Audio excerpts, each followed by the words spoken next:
cameras around the room, and that's so we broadcast this on TV 30 and Channel 28. And we're going to start the evening with our flag salute as we normally do, so I'd like to call up one of our principals, Mrs. Estrada Hidalgo, and you're going to introduce some of the kids. And I'd ask when they, afterwards, if you guys would come around and shake the board's hand and afterwards.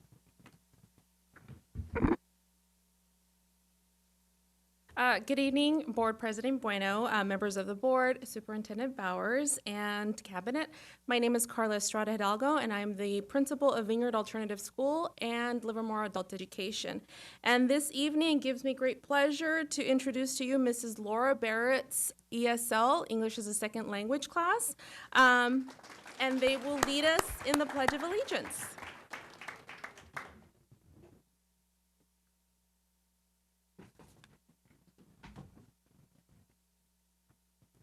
So please stand.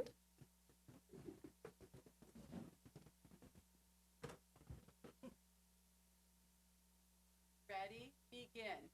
I pledge allegiance to the flag of the United States of America and to the republic for which it stands, one nation, under God, indivisible, with liberty and justice for all.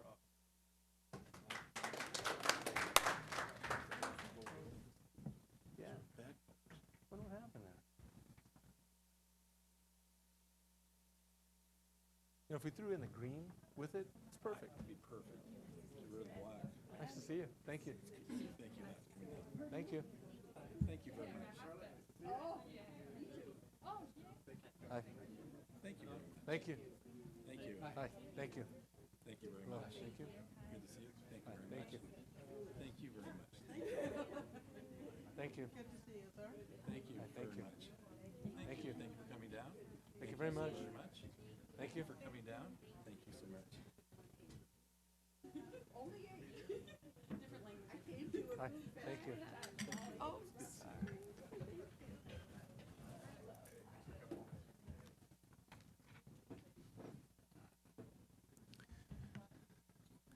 I mentioned we were coming in from closed session.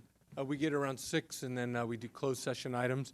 So any action that we take in closed session, we report out. And so I'd ask our clerk if there was any action taken. No, Mr. President, we have nothing to report out. Thank you, sir. Just go through a little bit of the housekeeping stuff on the meeting procedures. If we had to leave the room for any reason, there's exits in the back. There's one over here, or you can come out through the door that we came in through, and the restrooms are across the hallway. Again, this is the regular meeting of the Board of Education for Livermore Valley Joint Unified School District. Our primary focus here is on the education of the students within this our jurisdiction. During the meeting, you'll have the opportunity to voice your ideas and concerns if you'd like to regarding matters within the jurisdiction of this public agency. During our discussion on each agenda item, there'll be a time for you to have the opportunity to speak to that item. If the item is not on our agenda, we would ask you to fill out a tan speaker card. They're on the table in the lobby, and pass them in through our IT folks that are up here in the corner, and they'll work their way around. If the item is on the agenda, fill out a blue card. Same procedure, bring it in. It's not mandatory that you do, but it helps us keep the meeting in order. Pass them in, and when those items come up, we'll call you to the microphone to speak. A little timer will come on the laptop right there in front of you for 3 minutes. And we try to keep to the 3 minutes because it keeps the meeting orderly, and it's polite to everyone else, and it's good use of time. We keep the meeting going. Again, these meetings are televised. They're on Saturday mornings at 9 o'clock, and Wednesday evenings at 7 p.m. on Channel 28, which is Tri-Valley TV. And with all that being said, I would ask if our superintendent, Dr. Kelly Bowers, if there's any changes to the agenda. Thank you, Mr. President. We do not have any changes to the agenda this evening. All righty, we can move right into our recognitions. Certainly, we have 4 very special recognitions, and so first we'll invite up Ms. Sarah Walk. She is the Vice Principal of Adult Education, and she will be honoring an outstanding member of her staff who we just had a chance to meet and to see some of her students who shine as a result of her efforts.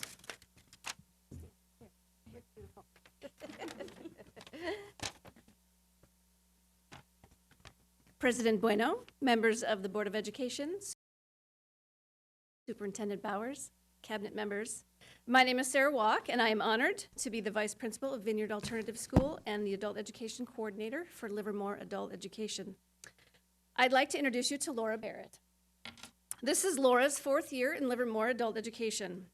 Although Laura did not begin her career with the intention of teaching adults, she has embraced the mission of adult education with the same enthusiasm and dedication that she does everything. From teaching high school English at Vineyard Alternative School, and teaching fitness classes at the Livermore Valley Tennis Club.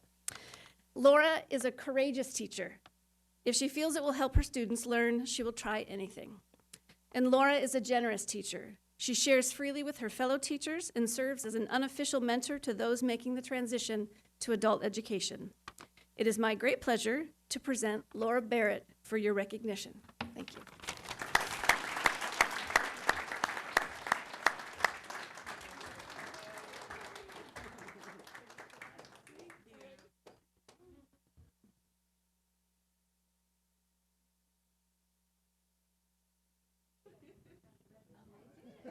Well done. Thank you so much.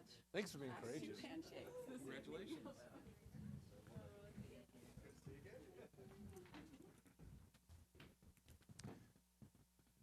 Please. And next, we'll re-invite Ms. Carla Estrada Hidalgo, the very proud principal of Vineyard Alternative and Adult Ed, to come forward. She'll be honoring a very special member of the Vineyard Alternative School staff.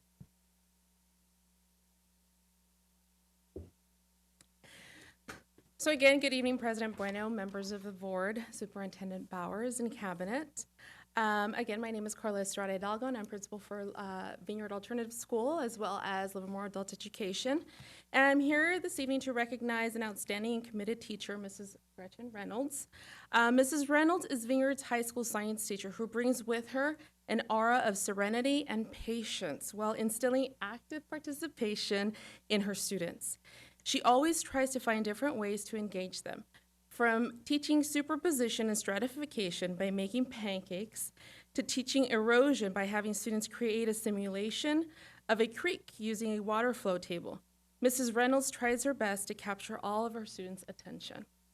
She also tries her best to expose students to real-life experiences by taking them on enriching field trips, such as taking them to measure the water quality in our local creeks and figure out the kinds of living creatures that could thrive in them, or having the students help with conservation and restoration projects in Livermore by partnering with local organizations to plant trees, raise and release trout, and go birding. Mrs. Reynolds always goes above and beyond for her students, and I'm very proud to be here this evening commending her for her hard work and dedication. Vineyard Alternative School is truly lucky to have her as our teacher. Thank you.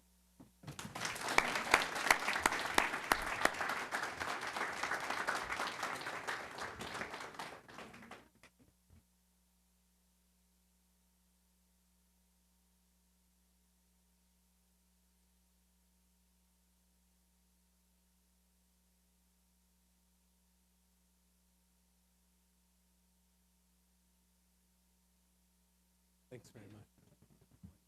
Thank you. Thank you. Yeah, raising trout.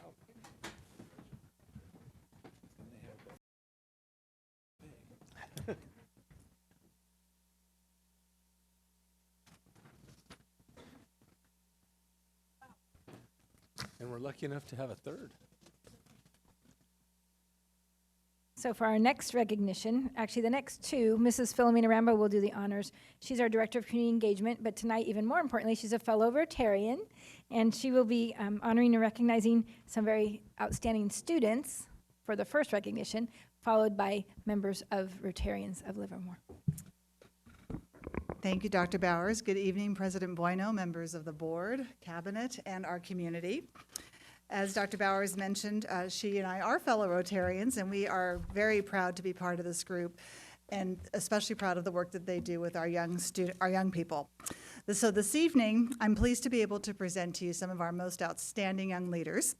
These students from both Livermore and Granada High Schools are members of the Interact Club at both of these schools, and they're also participants in the Rotary Youth Leadership Academy, or RYLA. Our community and honestly our world, they have global projects as well. So I would like to invite the RILA students who are here this evening, along with their advisors. I know Cindy Durov from Granada High School is here. Dick Quigley, the Rotarian advisor for Granada students, is here. And I don't know if Christine Greer or Bill Nebo are here, but if you all could come up and stand behind me so that the board can see you while I speak briefly about some of your accomplishments. And those of you who are trying to take photos, if you're, feel free to travel around this way. The view might be better.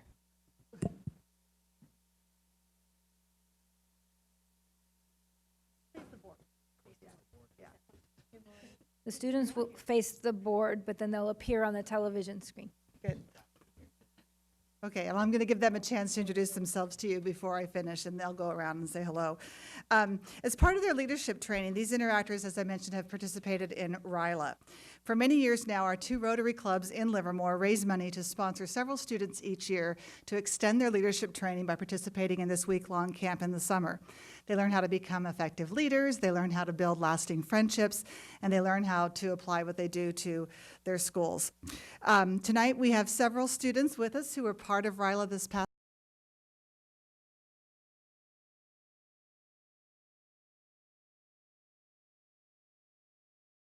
summer, and I'm going to ask them to do Rotary clubs, and we were both clubs, I assure you, were wowed by their eloquence and all of that they had learned. So we wanted to give you an opportunity to hear a little bit of that as well. So here we go.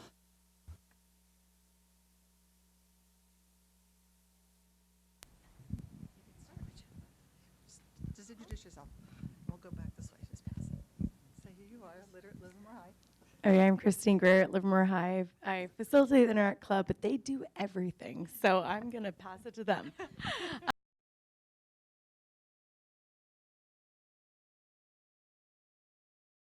Hello, I'm Sarah Ansel, and I'm treasurer of Interact at Livermore High. Hello, I'm Priya Bhatia, and I am the Interact co-president at Livermore High. My name is Gino Barbalinardo, and I'm the ASB president of Livermore High School. Hello, my name is Thea Beth. I am co-president of Granada's Interact, so sorry, and president of Asian American Club at Granada. Hello, everyone. My name is Navitha Madanani, and I am the co-president with Thea for Granada's Interact. Hi, everyone. I'm Amaya McIntosh. I'm the head activities director at Granada High School. Hi, I'm Dick Quigley. I'm the Rotary advisor for Granada Interact. Good evening. I am Cindy Durov. I am the advisor, teacher advisor at Granada for Interact.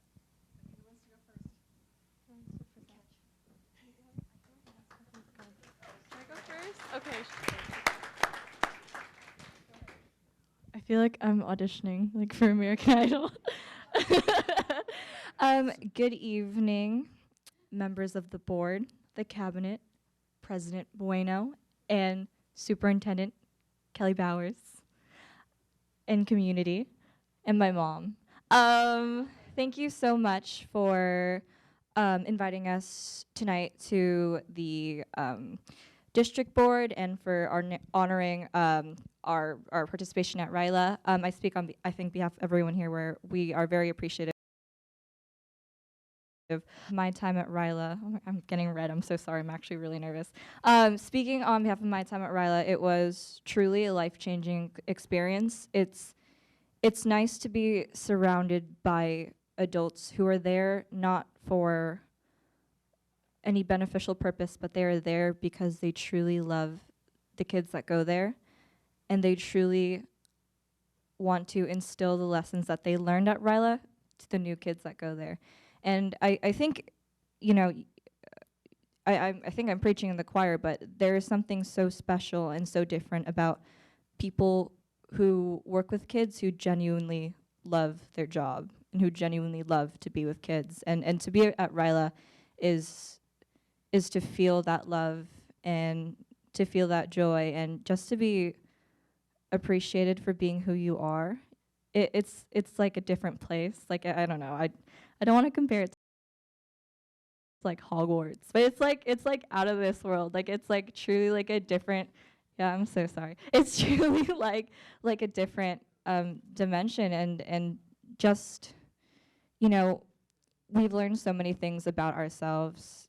We've made new connections that will last a lifetime. I still talk to, you know, everybody that I met through Ryla, and we've learned so many things that without this experience, I don't think that we would have ever learned on our own. So to be able to go to Ryla, and you know, whenever I talk about Ryla to anyone, it's one of those things where, I know this is really annoying, but it's like you really do have to be there, and you really do, you know, just have to immerse yourself in a week of just not knowing what's in store for you and just kind of trusting the magic of Interact and trusting, you know, Rotary when they say this is going to be like the best experience of your life, and truly it is. And you know, yeah, okay, sorry.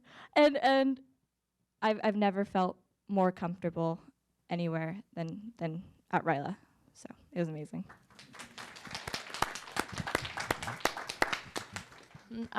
Hello, board. I don't know all the names to say, but hello, everybody. My name is Sarah again, and I agree with everything Thea said today. It really is a magical place. It's like this whole other world. And I kind of wanted to tell you guys a little bit about how it affected me and how much I learned at Ryla.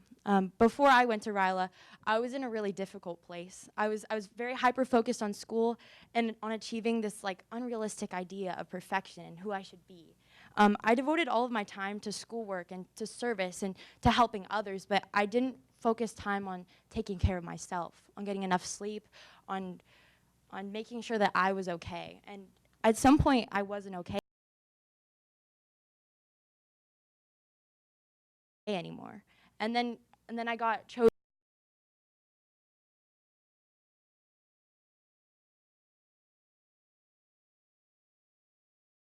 to go to Ryla.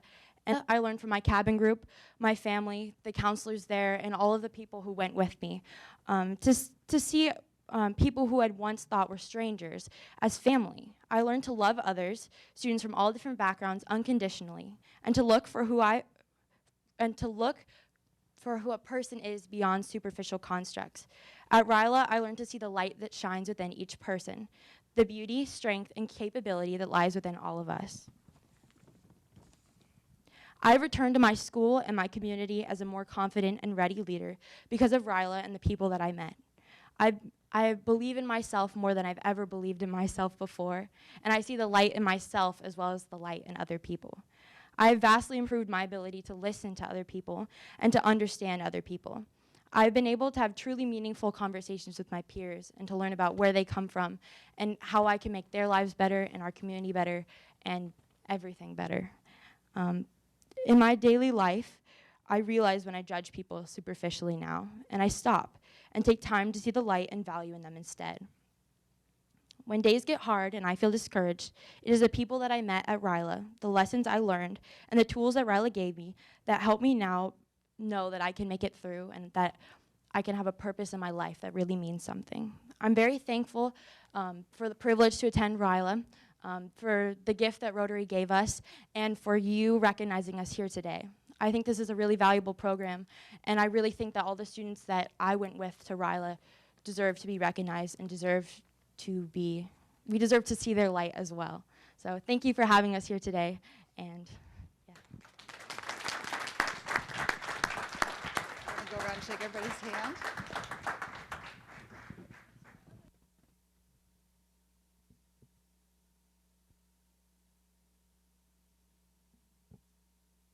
Nicely done. Thank you. Good job, kid. Nice job. It's good to see you. Nicely done. Thank you. Nice job. Nice job. Good job. Thank you. Thank you. Hello, fellow Rotarians. Good to see you.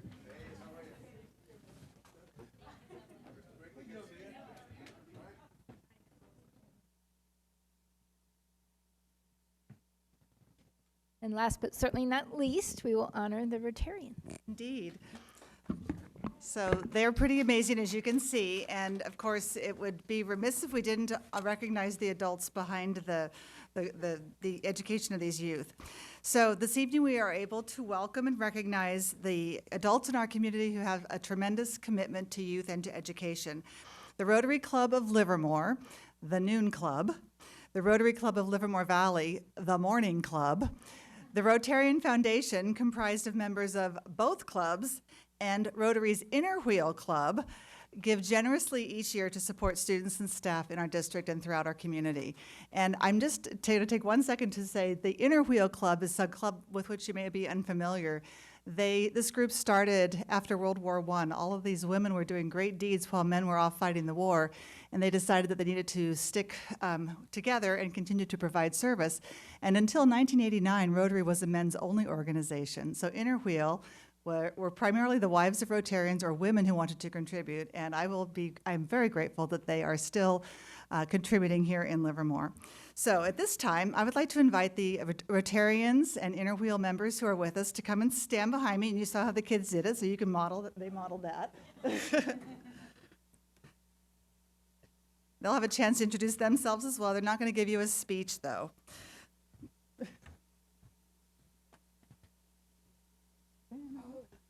You can mingle. You can guess which one belongs to which club. No. Okay, so each of these individuals really is united by Rotary's mission. I know Kelly often starts with our mission statement, so I think it's appropriate to start with the mission statement of Rotary, which is short. Together, we see a world where people unite and take action to create lasting change across the globe, in our communities, and in ourselves. And you heard some of that from Ryla. Livermore's Rotarians exemplify this mission each week when they meet. Their meetings build fellowship, their fundraisers build community, and their contributions truly enrich the lives of those around them. Each of these Rotarian and Inner Wheel members, and the ones that they're representing this evening, support causes around the world, including guaranteeing clean water, building schools, providing wheelchairs. The Inner Wheel provides prosthetic limbs for children who need them and who are growing, so they need them frequently. And most notably, Rotary International is really responsible for eradicating polio worldwide. Here in Livermore, our Rotarians are tremendous supporters of our children and of education. We're all familiar with the mini grants they offer several times a year. Our teachers apply for those. They benefit from those in partnership with LVEF. Thousands of dollars come into our schools because of fundraisers by the Rotary groups. Inner Wheel members this year alone raised $1,000 to buy books for students who go to Cape Preschool and in our Title I schools as part of the Christmas party. A few examples of the collective generosity of all of these people, in addition to what we've already discussed. They helped hang a new grand drape at Livermore High School. We got contributions from lots of groups throughout the community, and it was like it came down to it. We just needed to get a last couple of dollars, and Rotary actually piled in several $1,000s. The READY program at Junction K8, Rotarians educating and directing youth are there for the Rotarian Service Mentors for our students at Junction. Annual back-to-school barbecue at Maryland Avenue. They support the Every 15 Minutes program. They support our local youth and government program. They support Student of the Month. The Noon Club honors students at Livermore High School in Del Val, and the Morning Club honors students at Granada High School. And by the way, both principals are here today to be here for the students, and they're part of that recognition as well. Rotary sponsors Teacher of the Year, Administrator of the Year. They provide career professionals to volunteer at events such as Granada High School's upcoming CTE Fair. They provide scholarships, especially for career, technical, and vocational careers. They conduct youth speech contests. They have provided equipment for the Del Val Culinary Academy, and for years now, they have provided $5,000 grants to support our nurses in their efforts to reach out to support health in our community. So those are some of the things that these Rotarians have done. I just want to say that I hope that you have a sense of the tremendous work that they do, and so it is with immense gratitude that we acknowledge them. Jay Davis is the president of the Livermore Noon Club. He's not here this evening, but Carolyn Siegfried, the president-elect, is. Jill Durig is the president of the Livermore Morning Club, and Madeline McMiniman is the president of Inner Wheel. Dennis Gams is the president of the Rotarian Foundation. So I'd like to give them a chance to introduce themselves so that you can see who all is here, and then you get to shake their hands as well. So thank you. Tell them who the president-elect of the Morning Club is. You can do that. Dick Quigley again, shepherding the Interact for many years. Dennis Gams, president of the Rotarian Foundation of Livermore, which is basically the nonprofit arm for each of the clubs. Carolyn Siegfried, president-elect for the Noon Club or Rotary Club of Livermore, and RILA chair for the last couple years. Hi, I'm Kathy Coyle, and I'm immediate past president of the Rotary Club of Livermore, better known as the Noon Club.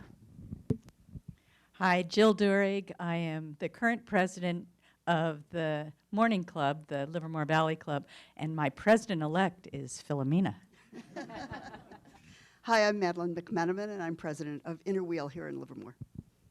Good evening. Patty Crowhair, vice president, Inner Wheel of Livermore. Wendy Henderson, I'm secretary of Inner Wheel. Good evening. Charles Crowhair, member of the Morning Club and also of the foundation. Thank you all.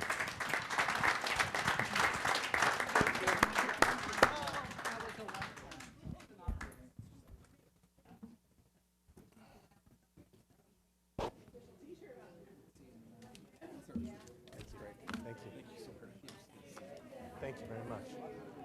Thank you very much. Really appreciate it. Thank you for all the things you guys do. Thank you very much. Great job. Thank you very much. Thank you so much for Thank you very much. Thank you. Thank you. Excellent. Thank you. Good. Bye. Good to see you. Thank you very Hi. much. Thank you. Thank you. Thanks for all that stuff that you do. Thank you very much. Good to see you. Philomena, as a multi-year Rotarian, you almost feel compelled to impose some fines.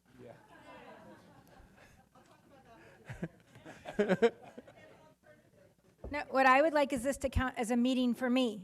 We had enough Rotarians. Is that good?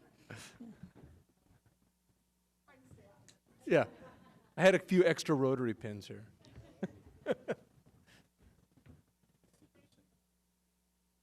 We see a fine for everything. I know. That's great. All righty. Nicely done. That's a great group. They do so much for the community. Yeah, no, it's good. And the foundation, working together. All right. All right, we're going to go into our section 6. This is our student board member reports. And we have the honor tonight. You don't see her right here, and I think there's a movie, The Invisible Person or something's coming out. But Riley Moore is not here, but playing the part of Riley Mora is going to be Rada. So she's going to start off as Riley. Good evening, Board President Bueno, members of the board, Superintendent Bowers, and Cabinet. My name is Riley Mora. Just kidding. I'm Rada, and I'm speaking on behalf of Riley Mora and her peers at Granada High School. Granada is in high spirits as there is just one more month left of this trimester, and there are many exciting things happening on campus. This week, students will enjoy a Spirit Week, which will end with the Winter Sports Rally on Friday, not to mention Winter Ball is this Saturday. Granada's Interact Club is hosting Coin Wars at the moment, a competition which encourages students to donate excess coins to charitable causes. Granada's Red Cross Club will be hosting its second blood drive on February 11th. Next week, Granada will be hosting the CTE Career Fair, which is sponsored by the CTE Department and the Livermore Rotary Club, which we just recognized. This is an exciting evening as students are given the opportunity to discuss their future careers with local businessmen and women. Granada is also celebrating Fund Education Now Week, which promotes increasing funds for all California schools. This is an initiative supported by many staff, students, and faculty. Tomorrow, this will be evidenced as many students and staff will be wearing red to display their support for increasing funds. In addition, students at both Livermore and Granada are currently collaborating to create a video which reveals the urgency for increasing funds by illuminating how it would benefit students on firsthand. This video project is being led by Rada, me, and Riley. However, I know we both are extremely grateful for the video production classes at both schools for the many students who have volunteered to be a part of this video. I would like to extend a thank you to these people as they have been extremely generous with their time and their talents. Students are passionate about their right to education, and this project seeks to reveal this sentiment. Thank you. Thank you, Riley. Thank you. Good evening, Board President Bueno, members of the Board, Superintendent Bowers, and members of the Cabinet. I'm Radha Sreetharan, and I'm here to speak on behalf of my amazing Cowboy Nation family. We hope everyone got to enjoy the Super Bowl weekend and are recovering from the food coma. I know I am. On sports news, as we are speaking today, boys basketball is having a home game against Amador tonight. Girls basketball is having an away game at Amador. Boys soccer is playing at home tonight against Monte Vista, and girls are playing away at Monte Vista. We wish our Cowboys good luck on their games tonight. Our basketball and soccer teams are preparing for their rivalry games next week against Granada. During Martin Luther King weekend, 18 DECA members from Granada and Livermore competed at the Northern California Regional DECA Conference. 2 of those students were from Livermore High School. 6 of them placed as overall finalists, and DECA members are currently training for the state conference on February 28th through March 2nd in Santa Clara. At this moment, I'd also like to emphasize how important it is for students to take a chance to gain exposure in their business and career passions. Cowboy Nation is getting excited about the upcoming rivalry games and spring festivities. We will be having a Spirit Week to raise school spirit and support our teams next week for their rivalry game. Next Friday, we will also host our annual Dark Rally. Leadership attended the annual Tri-Valley Leadership Galani's High School this year. PTSA hosted a Super Bowl and provided soup and salads for the entire staff last week, which was very appreciated by the whole staff, so thank you, PTSA. Students from the ABLE organization are planning and preparing various events for Black History Month. They have also partnered up with our music program to play African American jazz music in the quad during lunch. We have also completed our teen mental health first aid training. All 10th graders are now fully trained in how to help their peers with mental health issues. Counselors are currently visiting 10th grade classes to help them create their 4-year college plan. Bollywood Night is on March 14th in the evening this year at Livermore High School at the theater and will be followed by a dinner dance. This is a community cultural event that started 3 years ago to unite a minority population and include our larger community to enjoy a night of culture and forms of art. There were more than 25 teams who auditioned around the Bay Area to perform at this year's event, and 18 teams were chosen. More details about the event will be posted and updated soon. And as always, be humble and kind, and it'll always be a great day to be a cowboy. Thank you. Thank you, Radha. Nicely done. And thanks for covering, Riley. Thanks. We're going to move into Section 7. This is our employee associations. We're fortunate enough to have representation and attend some of our meetings, and they give us a perspective of what's going on. Coming up is Livermore Education Association president. Also, we have our CSEA, who's not here tonight, Mamie Kristovich. SEIU's Teresa Jennings, and our confidential Cindy Martinez. Good evening. President Bueno, members of the school board, Superintendent Bowers, members of the cabinet.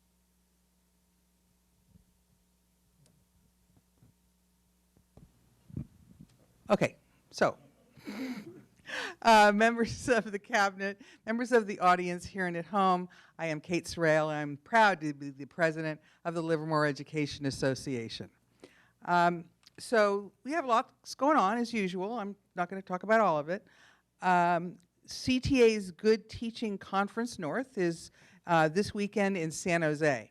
It's a wonderful opportunity for members of CTA, including LEA members, to attend a wide variety of workshops designed to provide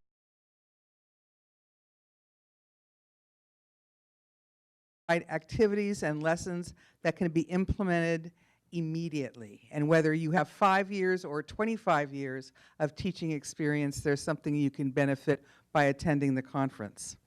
I want to give a shout out to Jeffrey and Daniel Pennywell, who received a Martin Luther King Jr. Legacy Award for their work to teach students that the words they use have an effect on those who hear them, both positive and negative. It's actually a Choose Love activity that Jeffrey used with his DI students. He's a DI teacher at Junction Middle School, 5th grade. And he had them write positive statements on pieces of paper, and then he just took those statements to Union Square in San Francisco and distributed them randomly to strangers, and then recorded their reaction to having that positive feedback from somebody who they didn't even know. Schools and Communities First are continuing to gather signatures to ensure that the measure is on the November ballot. The initiative will allow local county assessors to reassess commercial property owned by businesses. The false information on social media is amazing. It's been a lesson in patience and perseverance to provide the same information over and over and over again. The initiative only applies to commercial business property owners with an income over $3 million. There is no intent to remove the restrictions on residential property taxes. Not now and not in the future. If you would like to sign an initiative, I can help you out with that. We're 95 signatures away from our goal, so everyone counts. And then the other Prop 13 is the one that's on the March ballot. And that, just the phrase, Prop 13, seems to drive people just over the edge. And so I actually saw somebody on Facebook post took a screenshot of the ballot that clearly defined this March 13 ballot initiative as being a school bond, and then they went to talk about Prop 13 in 1978.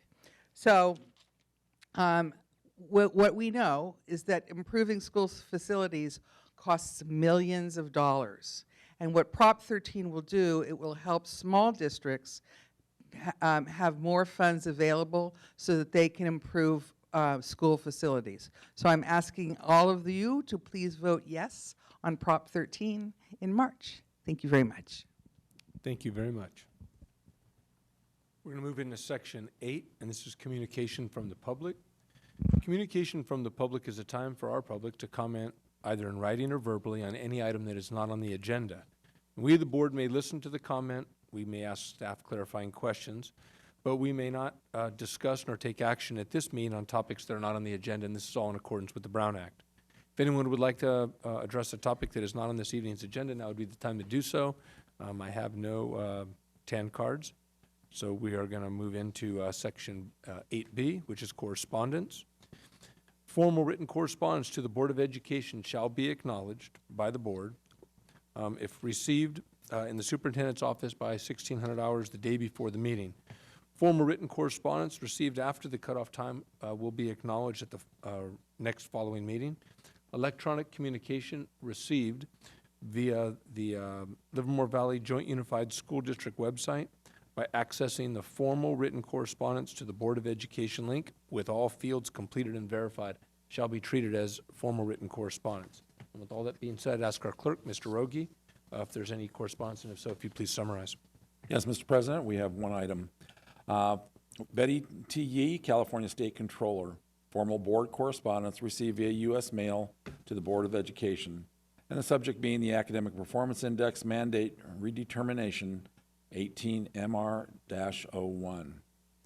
On November 22nd, 2019, the Commission of the State Mandates adopted a new test claim decision and amended the parameters and guidelines for the mandated reimbursement Academic Performance Index program.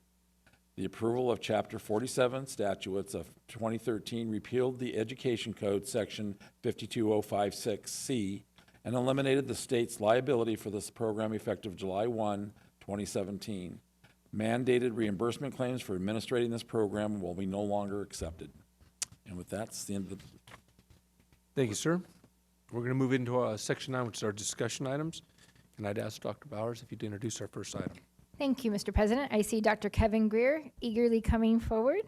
And joining him is Mrs. Regina Brinker, our teacher on special assignment. They will be presenting the Science, Technology, Engineering, and Mathematics Report, or STEM, for information only.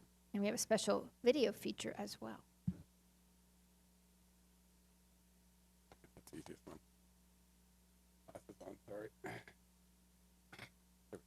Okay. Good evening, Board President Bueno and members of the board, Superintendent Bowers, and members of Cabinet. I'm here to give you a report on the integration of science, technology, engineering, and math for all of our students as they progress from transitional kindergarten all the way to grade 12. I wanted to use tonight to highlight our district's over a decade-long commitment and investment in STEM. I brought Regina Brinker, our teacher on special assignment and science extraordinaire, here tonight as she has been an integral part of developing our STEM programs and broadening and keep expanding them. It's great.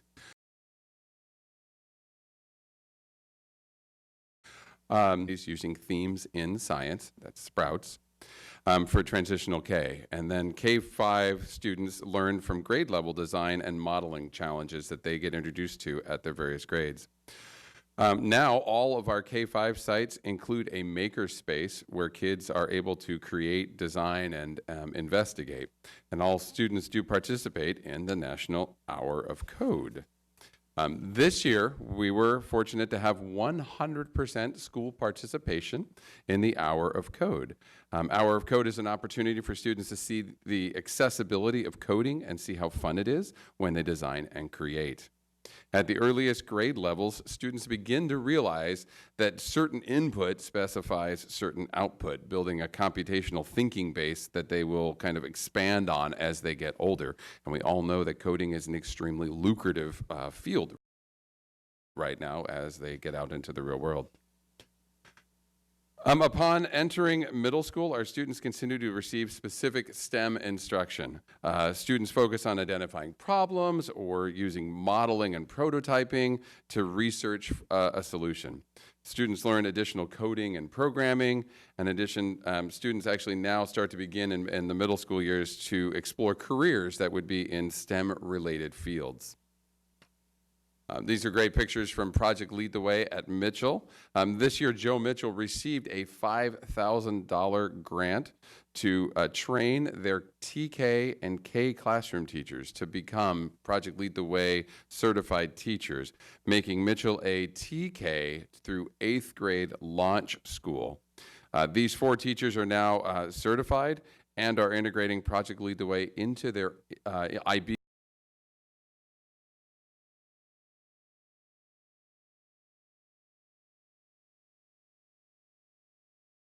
units. Their international baccalaureates were identified to participate in the Girls Lead the Way conference sponsored by Chevron. Junction was the only Tri-Valley school to receive this kind of cherished invitation, which was very exciting for our kids. Here are some photos from East Avenue Middle School. They were creating and building puzzles for an upcoming math festival, still more of the science, technology, engineering, and math. And by high school, students are now applying the STEM principles to real-life issues and problems. Students may choose to participate in engineering courses. They can participate in computer programming courses. There are a number of CTE-related pathways that relate specifically to STEM careers. Our students have earned a distinction for their expertise in cybersecurity and robotics competitions, by the way. Here's one of them. Great photo. A little cheesy in the front there. Our students from teams Code Red and Cyber Ducks took 1st and 3rd place at the regional level cybersecurity competition. The competition was exclusive. It was by invite only to the top 16 teams in the Bay Area.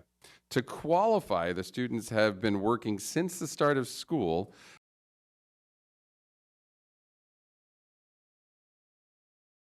in different capture the flag and other cyber security competitions. They have also transferred the knowledge about cybersecurity to other students that have joined the club. Both teams look out for each other and are very competitive as always, striving to bring home the gold. Once again, thanks to Regina's hard work and helping to be a part of the committee, Livermore participated in Manufacturing Day, held in October of 2019. High school students, along with high school students from Pleasanton and Dublin, were able to see businesses such as Bakefresh, Topcom, Imaging, Lamb Research, and Electroimaging Services, and a chance to tour and see what is possible, what's out there, and meet with real professionals and find out what's good to do. Why am I doing what I'm doing in high school? Getting some relevance there. These are photos of our partnership with the Lawrence Livermore National Laboratory. This program matches our students with mentors from the lab. By the way, I also want to mention that from this Girls Who Code, there is a photo exhibit currently on display at the Livermore Public Library of our Girls Who Code program as part of the city's STEM month. So if you get a chance, swing by the public library. You'll see it greatly on display.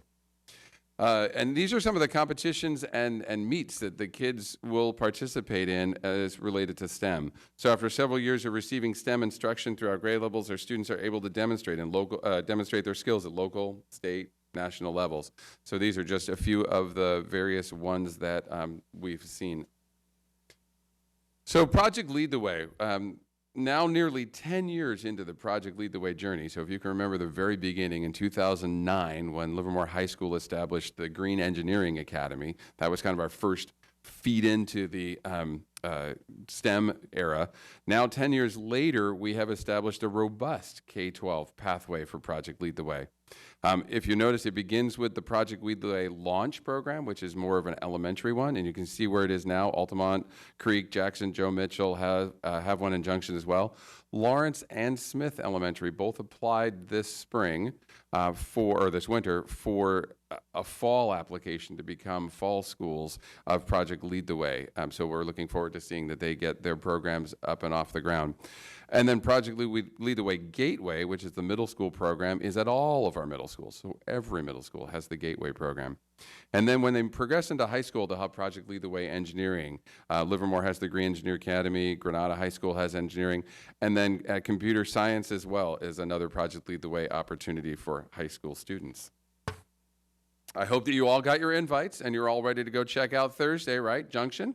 So a STEM capstone event will occur on February 13th, 5 to 7 at Junction. This event is open to the entire community. Volunteer judges will evaluate student science and engineering projects. It is our 20th annual Science Odyssey. So look forward to seeing you all there.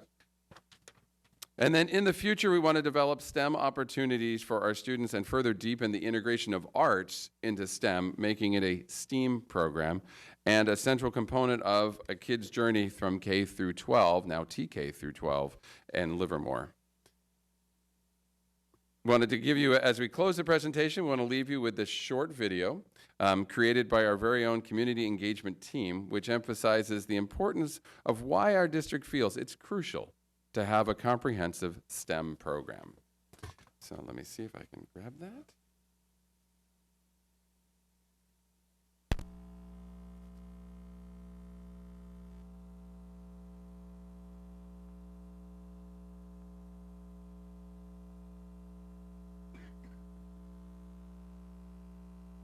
Students of any age in STEM-related instruction, you can just see their faces light up and the excitement grow because this is learning on their terms and it's about their exploration. STEM stands for science, technology, engineering, and math. And STEM education really starts very early on from TK on to high school. It's not necessarily to build engineers, it's to build critical thinkers. Here in Livermore, we're home to 2 national laboratories, and so STEM isn't just important in our school district system, it's a community-wide priority. Our students are thrilled by this program. We partner with our retired and active scientists in the community to provide a rich experience for our students. I get to take classes that I enjoy and challenge me, as well as get opportunities that I can't get anywhere else. I've been able to solidify my passion as a civil engineer after taking civil engineering and architecture. I feel like STEM is important because it'll get you ready for the real world.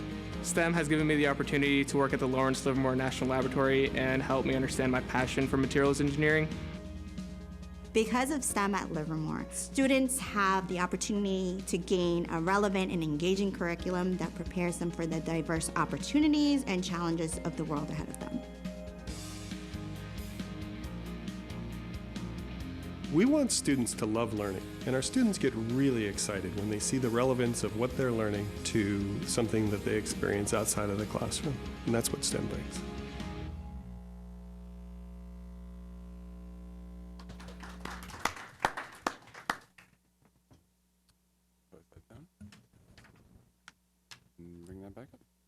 All All right, so that would conclude the report. I also have Regina here if you have any questions or compliments of her or her programs that you want to dump on her, that'd be awesome. Oh, I should. The city of Livermore made a proclamation, I will pass this around, declaring officially February 2020 as Science and Engineering Month, and it was received this week on Monday at City Council, and so I'll pass that around to you. It's an official proclamation, very rare that a city would stop and donate it, take time to recognize that and be part of the celebration of what we do. Thank you. We'll start with Mrs. White. As someone who did book learning in science and practiced science and got paid for practicing science, I really appreciate that that the focus in Livermore for the STEM education is STEM education for its own sake. When one goes to conferences and you hear STEM presentations from other districts, it is often, if the only ones I've seen, I can't say a global, but the presentations I've seen have focused on STEM as a career pathway. And science and technology, engineering and math are so much more than that. If you get good at science and engineering and technology and math, you have a different approach to problem solving. It's a hands-on, much the way cooking is hands-on. And building watering systems in your backyard is hands-on. You create something and you do it on your own terms. And it works in real time or it doesn't work in real time. So as you say, problem solving is a big feature of it. And in spite of our local cultural science focus, you've steadfastly made it a science, a study unto itself.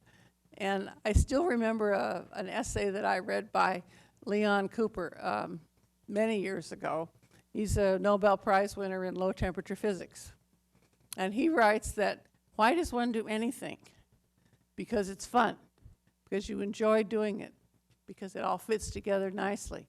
And science does that. But he contrasts the joy that he gets from doing science, low temperature physics, with drinking beer. Why do you drink beer? Because you enjoy it. Why do you do science? Because you enjoy it. Why do you study English? Because you like to either write poetry or evaluate what other writers have written before now. So I really appreciate that we're maintaining science as a study unto itself for its own sake. Thank you. Thank you, Mrs. White. We'll move to Mr. Wenzel. Yeah, my compliments to the district. I've heard a lot of good things from parents regarding STEM programs. I enjoy going to Junction School, seeing the kids present and, you know, the competition there.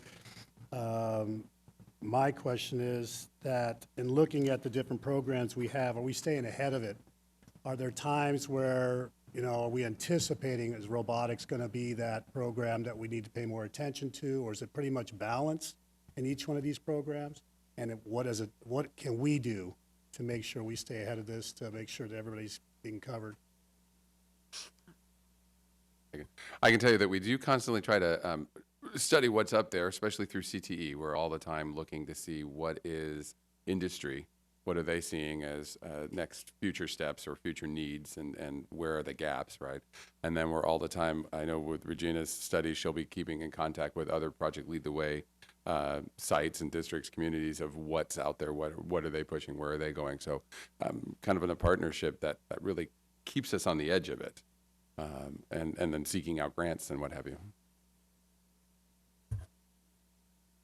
For robotics specifically, both comprehensive high schools have robotics classes as well as competitive teams. So for robotics, there's a chance for students to go into more depth if they're really interested in that field. Project Lead the Way, again, TK through 12, updates their curriculum, and that goes down to teachers. And so Project Lead the Way listens to what industry needs are, and then brings that back to the curriculum, that brings that back to our classes. So I think that they are meeting the changing demands, for sure. And that's where a lot of the cybersecurity part has come. We had traditional computer programming, and then that's led to cybersecurity emphasis, because that's a national and international focus. And then artificial intelligence, AI, is coming up as well. So all of those things, what's nice about Project Lead the Way is they're so industry interconnected that we're always at that cutting edge, and the training is ongoing. And you approve quite often a training for Project Lead the Way teachers in focus. So we're pretty confident that we're ahead of the curve.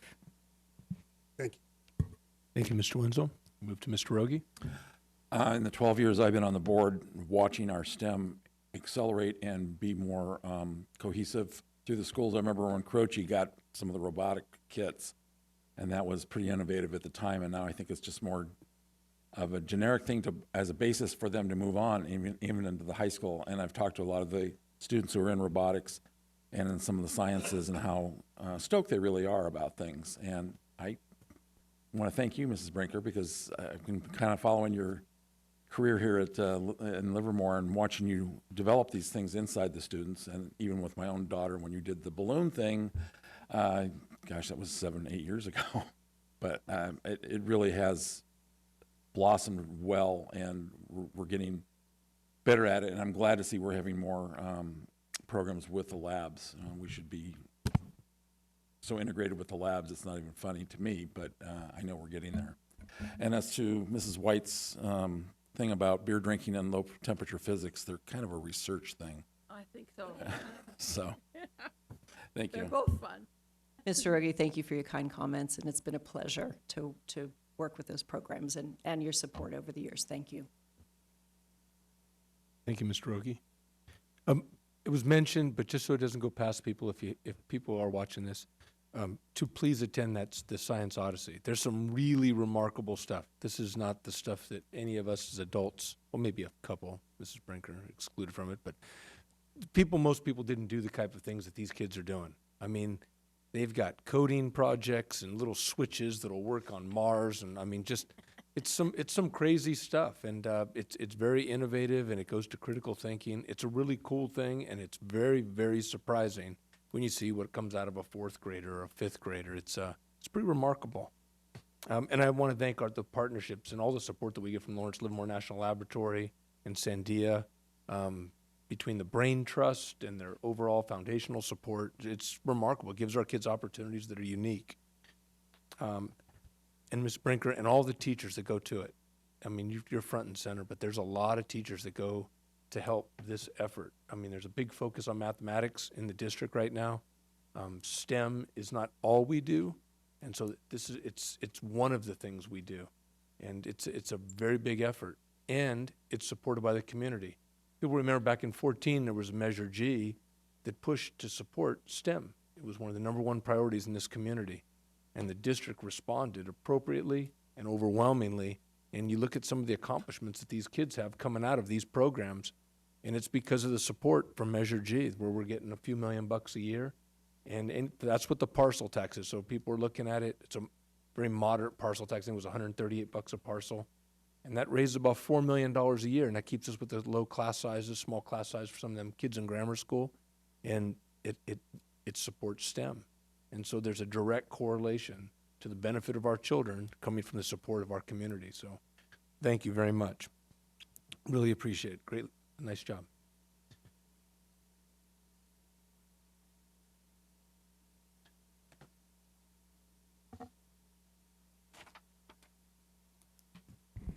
For our next item, we'll invite up Mr. Frank Salvaggio. He is our Director of Special Education, and he's going to give us an overview of many of our special education programs and our offerings here for students.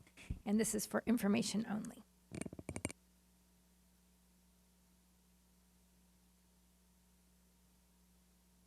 President Bueno, members of the board, Dr. Bowers, and Executive Cabinet, thanks for having me here this evening to talk about and give a little update on special education.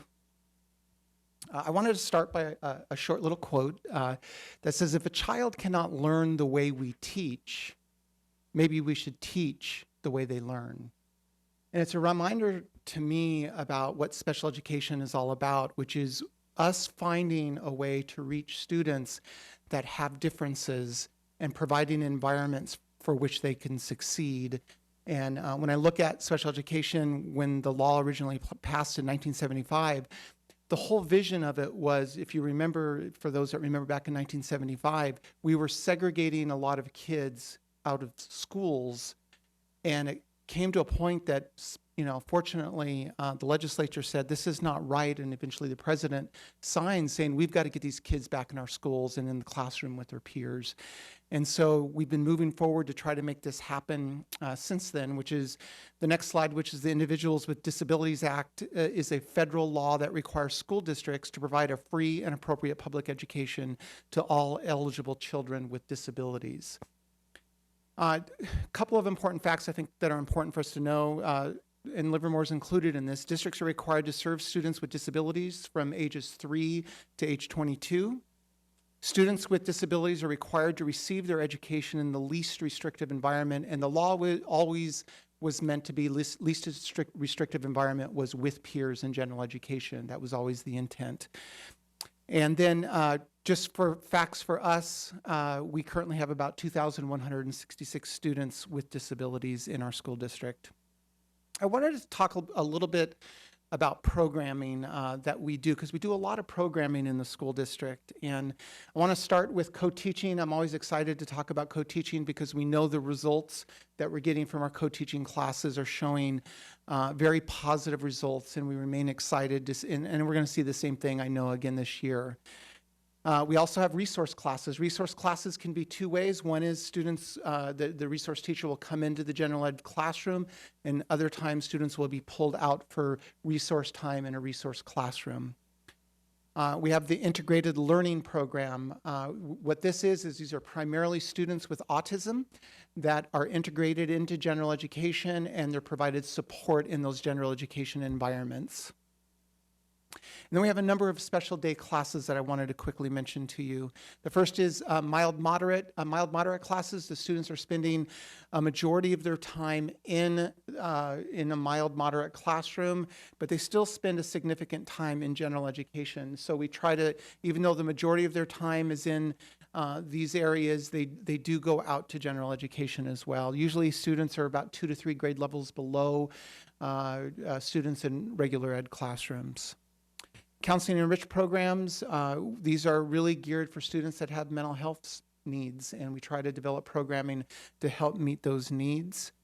Moderate classrooms, so sometimes you have a mild moderate student that's 2 to 3 grade levels before, and then you have a moderate severe student that is much farther behind. Usually they have intellectual disabilities. This is a student that's in the middle. They don't fit in either category, so we've started moderate classes in our school district to try to support those students as well. And then moderate to severe, these are students, as I mentioned, that primarily have intellectual disabilities, and they get a lot of support inside the classroom. We also started last year what's called communication intensive programs. We actually have one of them at Maryland right now, and these programs are intended for kids that have communication difficulties and they need devices and ways to communicate by accessing those devices. And we've again seen a lot of success with those programs. And then adult transition, we've talked about adult transition before. These are our students that have finished their 12th grade year, and they have opportunity to continue their education over at Arroyo Mocho in our adult transition program. And then Sierra Schools. We've expanded Sierra Schools this year. I'll let you know that all of our programs are full right now. If you remember why we decided to do these programs, it was this map right here that you can see.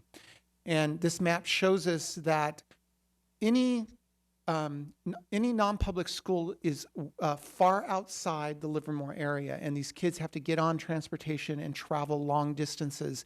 It also allows us to create programming for kids that can make it in a regular school but need this additional support to be able to not have to leave the public school and go to a non-public school, but stay within their school district.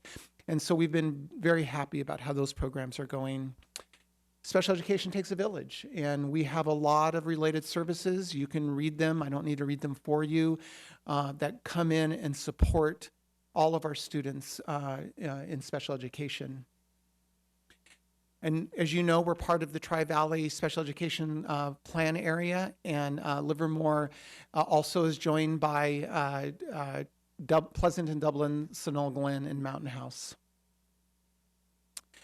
This is the budget breakdown, so you can see the primary part of our funding does come from general education, and the rest comes through a variety of sources for the general fund contribution and there beyond. Highlights. I mentioned we increased again with our state testing this year for second year in a row, which I'm really proud of. In fact, we were the largest increase for the subgroups in our school districts, which I was excited to see. We've increased interventions for students with dyslexia. As you know, the law passed a little while ago, and as a result of that, we've had to increase our programming, and we've done so and will continue to do so. We've increased our professional learning opportunities where we are providing new teachers and teachers that have been around and paraprofessionals training on a monthly basis, and we bring our new teachers in once a month for 3 hours just to give them that additional training. I really do believe that is leading to retention, and because teachers feel supported. We hear that from the new teachers coming in of how grateful they are for that. Also, we've have continued this partnership with Cal State East Bay. And I do want to say we're having teachers come out of this. These are students that are taking their classes in Livermore that are wanting to be special ed teachers. And we had 18 in the first cohort, and we already have a handful of teachers that are going to be coming to us this year ready to go. I've already begun talking to them. And as you know, there's a huge shortage in special education nationally and in our state. And this is one way we've gone about to try to fill this gap by finding paraprofessionals and other folks that could come in and get their education locally without having to travel to receive their degrees.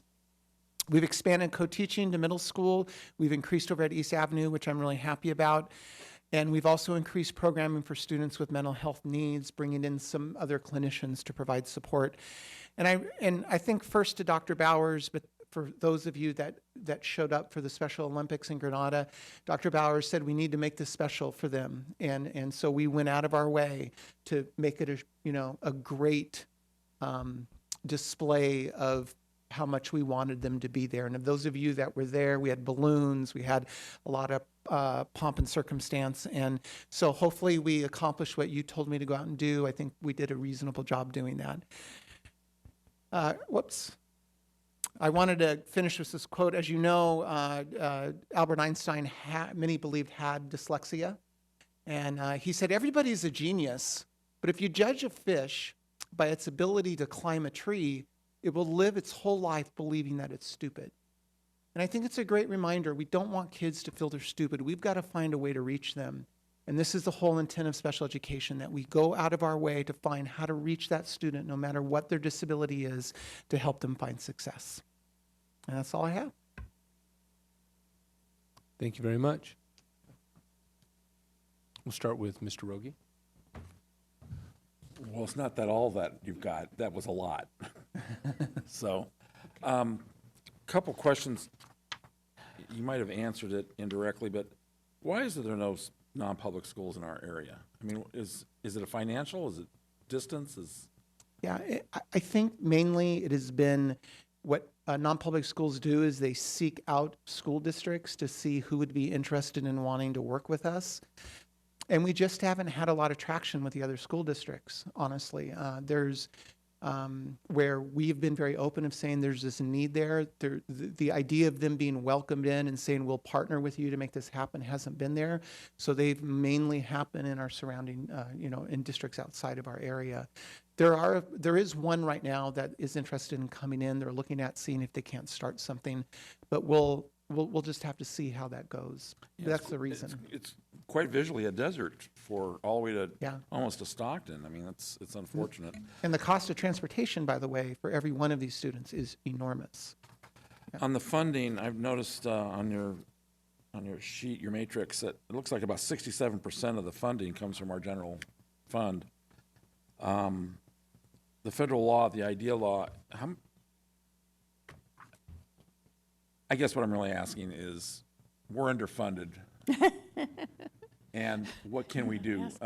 It seems to be something that the state and the federal government ignores. I mean, we get money from both, but not to the extent that when we got 67% of it being funded by our general contributions. Is there any action or movement in Sacramento about increasing the funding for special ed, and Yeah, I think Susan would be a good one to just talk about the details related to that. So actually, in your next presentation, you'll probably hear a little bit about that. But Governor Newsom he's been told that special education is an issue, and I think he's listening. He has put some money aside for special education. There's some equalization money that's coming to us. But obviously, it's still way far below what we need. And of course, the federal government has always underfunded their promise. So that's always been an issue that all districts deal with. One of the things that Governor Newsom did do this last year was give funding for the preschool programs that had not been given before. But the question is whether that's ongoing or not. And I think that's always the issue. And his primary focus originally, which shows that he can be taught, is that originally he wanted to add services pre grade 3, or I mean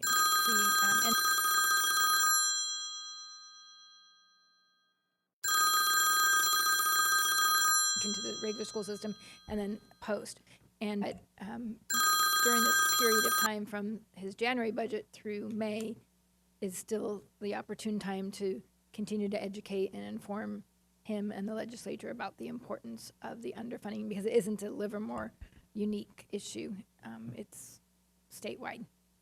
no, I understand that. I just think we should be more cognizant of these laws that are trying to be passed or being passed that only look at the short term and don't fund them. And we've had that problem in the past, unfunded mandates. And I see this as really one of them. They pass all the laws that we've got to do these things, and they should be, but we're not getting funded enough, or to me at all, if it's 67% of it is coming out of our main budget. So anyway, thank you. Very good presentation. Thank you, Mr. Rogie. We'll move to Mr. Wenzel. To get my blood pressure going when we get on this topic, for 5 years, working with the congressman, going to DC, and talking with finance. And what the people don't realize, since the IDEA program, what the promise of 40%, and the best we got was 17%. And so you start to talk to the politicians and you say, you know, what gives? This is ridiculous. You make this a mandate and you expect this, and then it comes out of our general fund, which affects teachers getting paid, affects everything we do, because it has to come out of our pocket. Now, the last percentage I got was 9% that the federal government is covering out of the 40 that they're supposed to be paying. So then you go to DC and talk to the head people there, and at the end, the best they can tell you is go back to your politician, let them fight those battles for you. So currently talking to Congressman Swalwell's office, they are looking at ways of finding additional funding. And the biggest number out of all this, and it's an approximate number, $227 million since inception of the IDEA program that the Livermore Valley Joint Unified School District had to pay for special needs kids out of a promise. And that's just one district. And you start talking to other districts in the area, and those hundreds of millions, now it's trillions. Now you go in a nation, and it's all stealing out of general fund. And one of the comments I got from a congressman, well, our priorities shifted, but you take care of it. So it's very frustrating. I think the district has done a fantastic job. I've heard a lot of compliments from parents. We're going to stay on top of it, and but it's very frustrating. But that's, you know, I've also heard from veteran politician, that's just the way things are, and it's okay. So, but thank you for your work. Thank you, Mr. Wenzel. Mrs. White? I think Mr. Wenzel is doing a fine job of taking a couple of deep breaths to keep his blood pressure lower at a time like this. We're learning how important deep breaths are to keep us on an even keel. I appreciate seeing the finances all put together like this on a chart. I've never seen that before, and it is really wonderful. And I really appreciate, and I guess I'm sort of taken by the co-teaching model, thinking that it helps everybody, because from what I could recall you said last time, the non-special ed students, the general ed students, improve also. And that's a good reason to do it, if nothing else. Yeah. Thank you.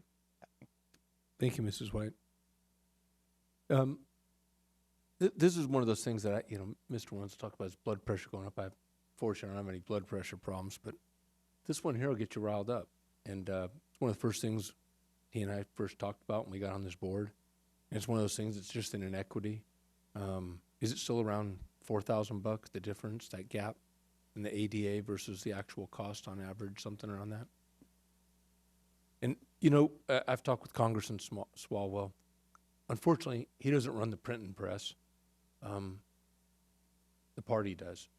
And I don't think anything's going to happen at the federal level. There's just no support for it there currently. I think the answer for this one's going to be at the state currently. It is dynamic, the situation. The job that we do here is extraordinary considering the lack of funding. I mean, it just lacks logic in an educational setting that we have the whole equity thing that makes sense, and then you don't fund it so that you can achieve equity. And so you're constantly robbing from Peter to pay Paul, constantly. And it just creates a tension and a stress that is just, it's completely, it's undue stress. And I think that right now, you know, with that other effort, and we'll talk about that a little bit later on, but just to kind of top on it, that full and fair funding that we're working on, that effort, to me, this is the area. To me, it's the biggest gap we have in educational funding, and it's the easiest one to fund. There's a supermajority in this state. We're the 5th biggest economy in the world as a state, and this is the biggest problem we have, in my mind, as one person, in public education. It's a $4,000 per student gap in funding, and we have a surplus in this state, and the majority of our money comes from the state. And so while it's great that they run the printing presses at the federal government, I don't think we're going to get one nickel outside of a sour lemon from them. And I think, you know, this effort has to be at the state level, and we have to work with a multi-billion-dollar surplus to be able to get money to come into our public schools. All districts, I believe, are fighting this. You know, that we're all struggling with the same issue. And it's the most educated group of people anywhere. Teachers, educators, everyone's got a bachelor's degree, PhDs, masters. And we have a group that's overwhelmingly supportive in the politics in this state. If they don't act now, with Governor Newsom at the helm, I don't believe this will ever get fixed. To me, this is the moment you can fix this. And this is the time that our public, the supportive public that we have, needs to get to our state legislators and fix this. And there's a remedy to fix it. To me, this is an easy fix. They just have to have the will to get beyond this base they call whatever, I'm probably get it wrong, the Prop 98, that's like this floor, the basic minimum, because that was what we did in struggling times, but we're in surplus times right now at the state level. They need to push that money into education and fix this problem so these children, the most vulnerable children in our public education system, can achieve equity. It's grossly unfair, and we need to fix this. And I think Newsom can fix this. He's that kind of guy. I think he can fix this.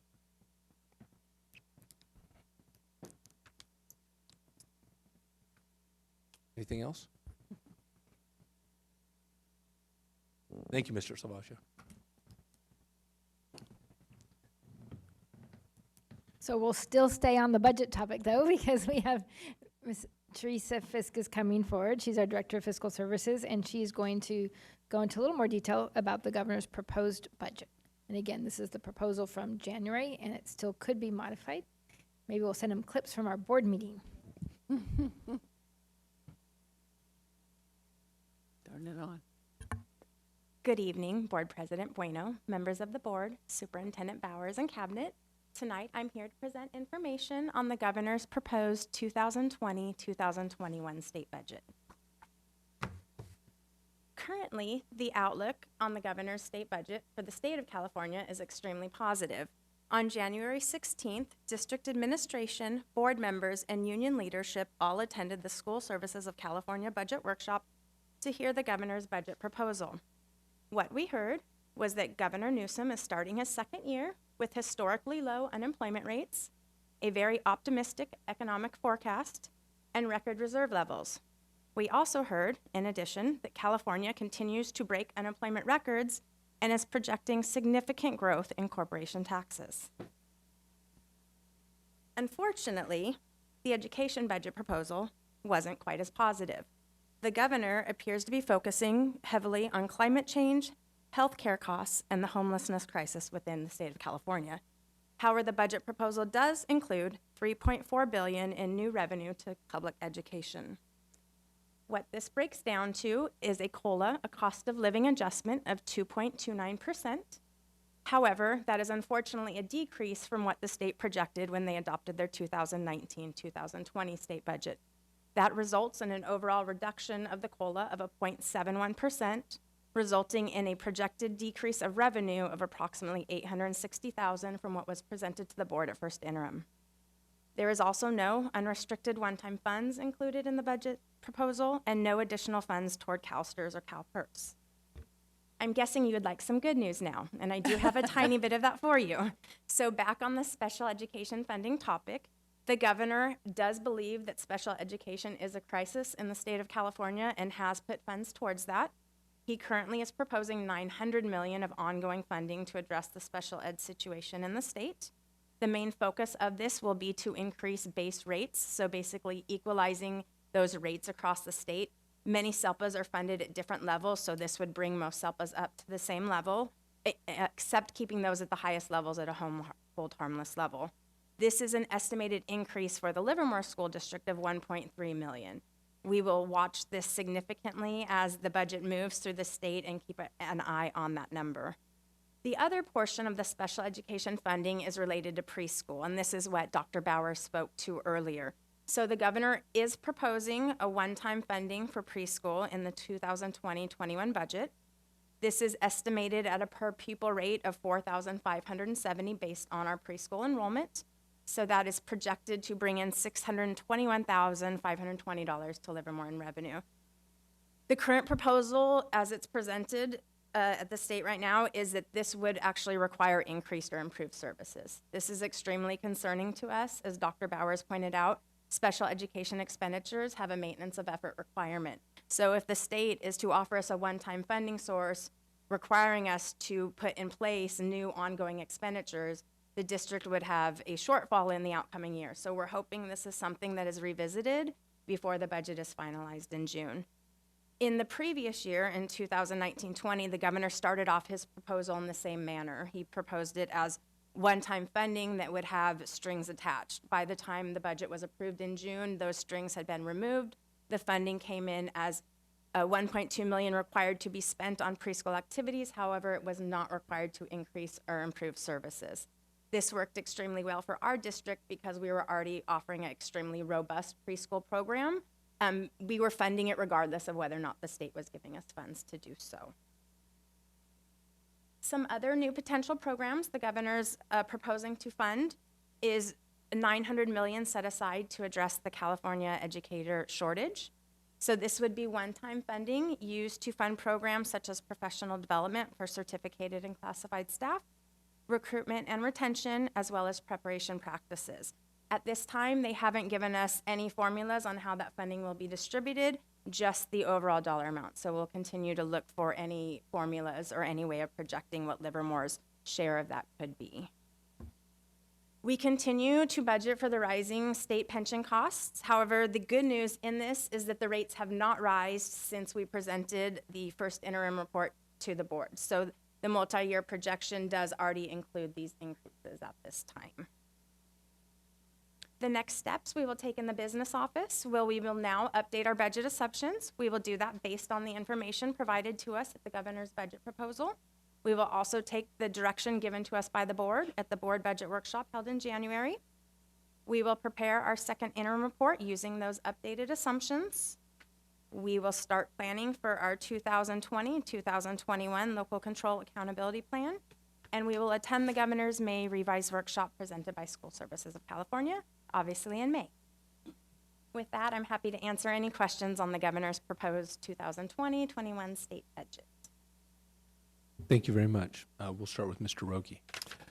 You explained, you answered one of my questions while you were finishing up, but when we have a budget or some money coming in that are strings attached, are we required to take that money? I know that sounds like an inane question, but we can't sustain it without basically going in the hole.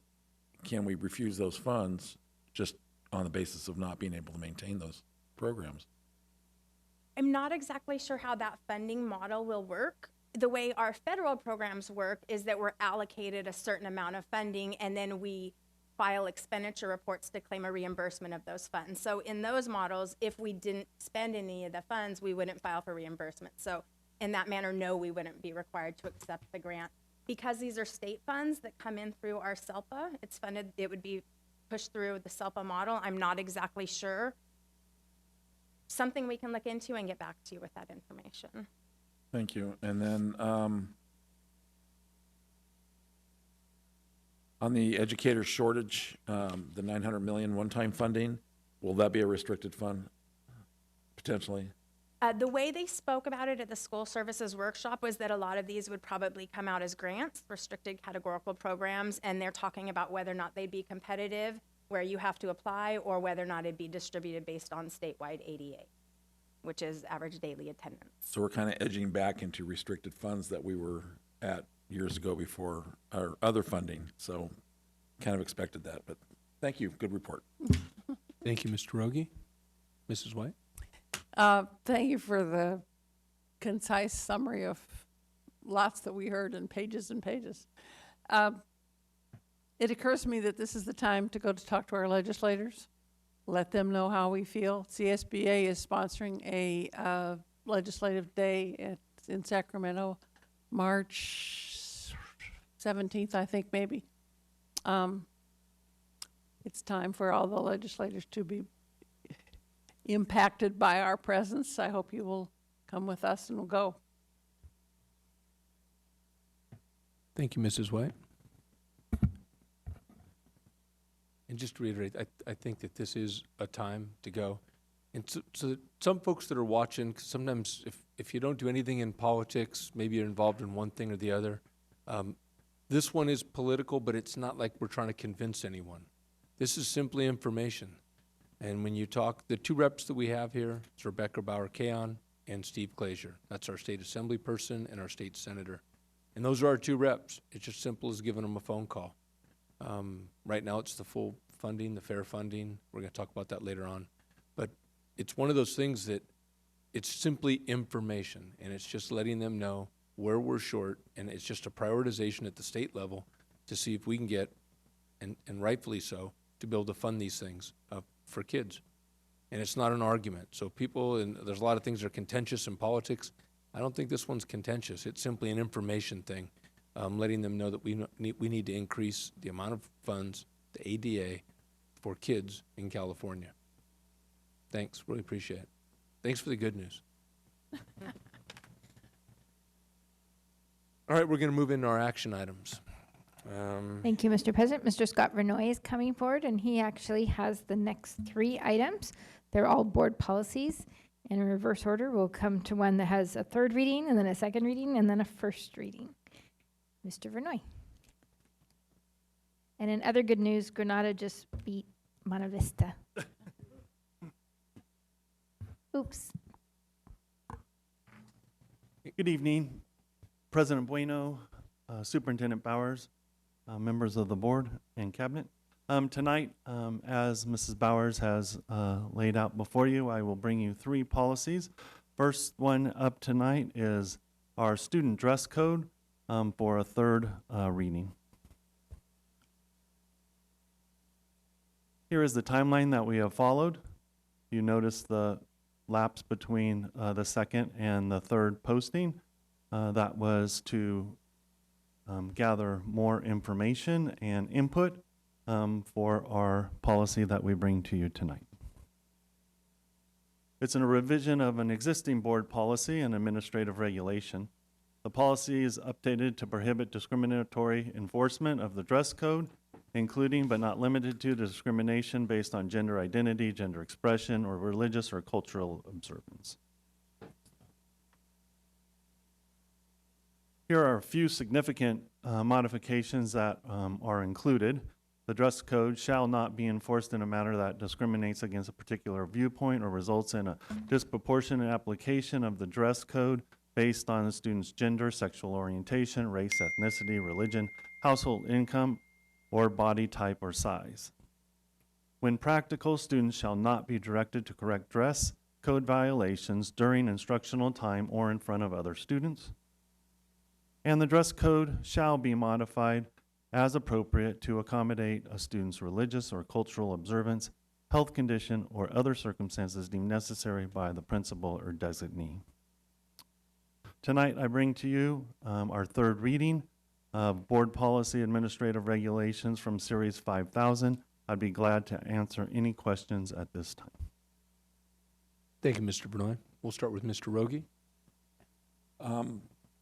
In the AR section of that, this policy, it mentions no bare midriffs and et cetera. It gets into the nitty-gritty of it. Is this an extension of the board policy, or is this flexible? Is it a flexible action by sites? No, so the ARs are always put into place to carry out our board policy. So it's, I would tell you that it's not an extension to the sites. It's required. Thank you. Thank you, Mr. Rogie. Mrs. White? This is hard for me because, my basic philosophy is that we're trying to provide our young people with an opportunity to prepare themselves for the workplace. And in the workplace, one has certain dress codes.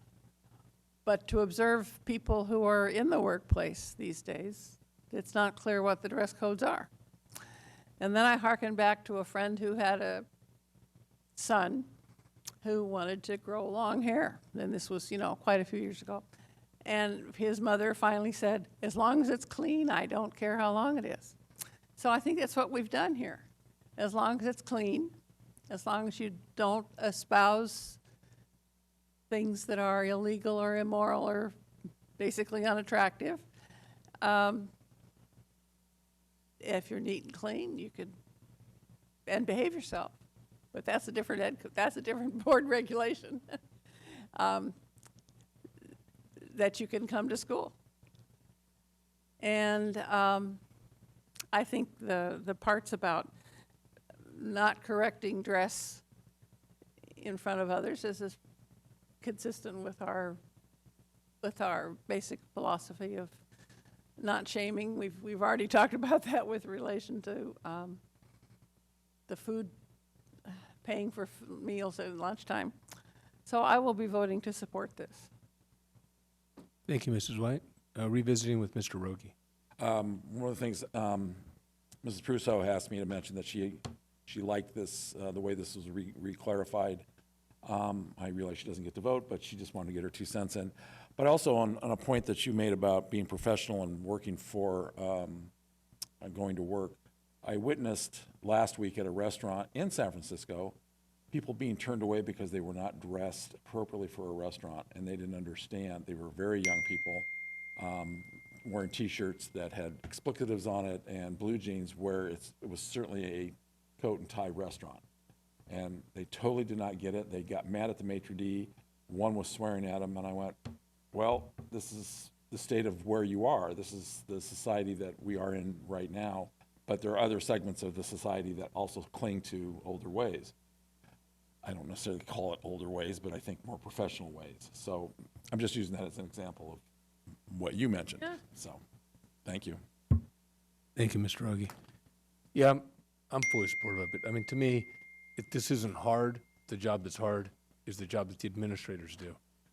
I'm from 3 generations ago or something, and the expectations that I may have in my life, it's completely different than what it is today.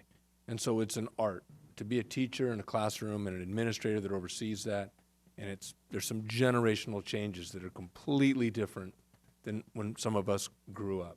And it's just a realization of that. And so to me, your job is difficult, and you've done an artful job of being able to administer this and give something that's enforceable, and it's going to keep folks within the realm of acceptable and in a good learning environment. And that's just difficult. There's no real right or wrong answer because people are going to be opposed on either side. But this is an art, and you've done a great job. So I appreciate that. Any other discussion on this? It's an action item. I'd entertain a motion. I move that we adopt the student dress code 5332 as presented. Second. We have a motion by Mrs. White. That's been seconded by Mr. Wenzel. Is there any discussion on the motion? No discussion. Mr. Clerk, if you'd call the roll. Myself, aye. Mr. Wenzel? Aye. Mrs. White? Aye. President Bueno? Aye. The motion carries 4-0 in the absence of Mrs. Pruso. If you'd introduce our next, please. Thank you very much. I'll continue. Yep. Our next board policy is Board Policy 1112, Media Relations, and it is our second reading for tonight.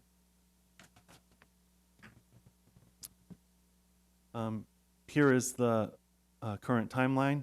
It was first presented on December 7th, or first posted on December 17th, reposted December 16th, and tonight, second read. It's a revision of an existing board policy, and the policy is being updated to encourage the establishment and priorities and key messages for proactive communications with the media.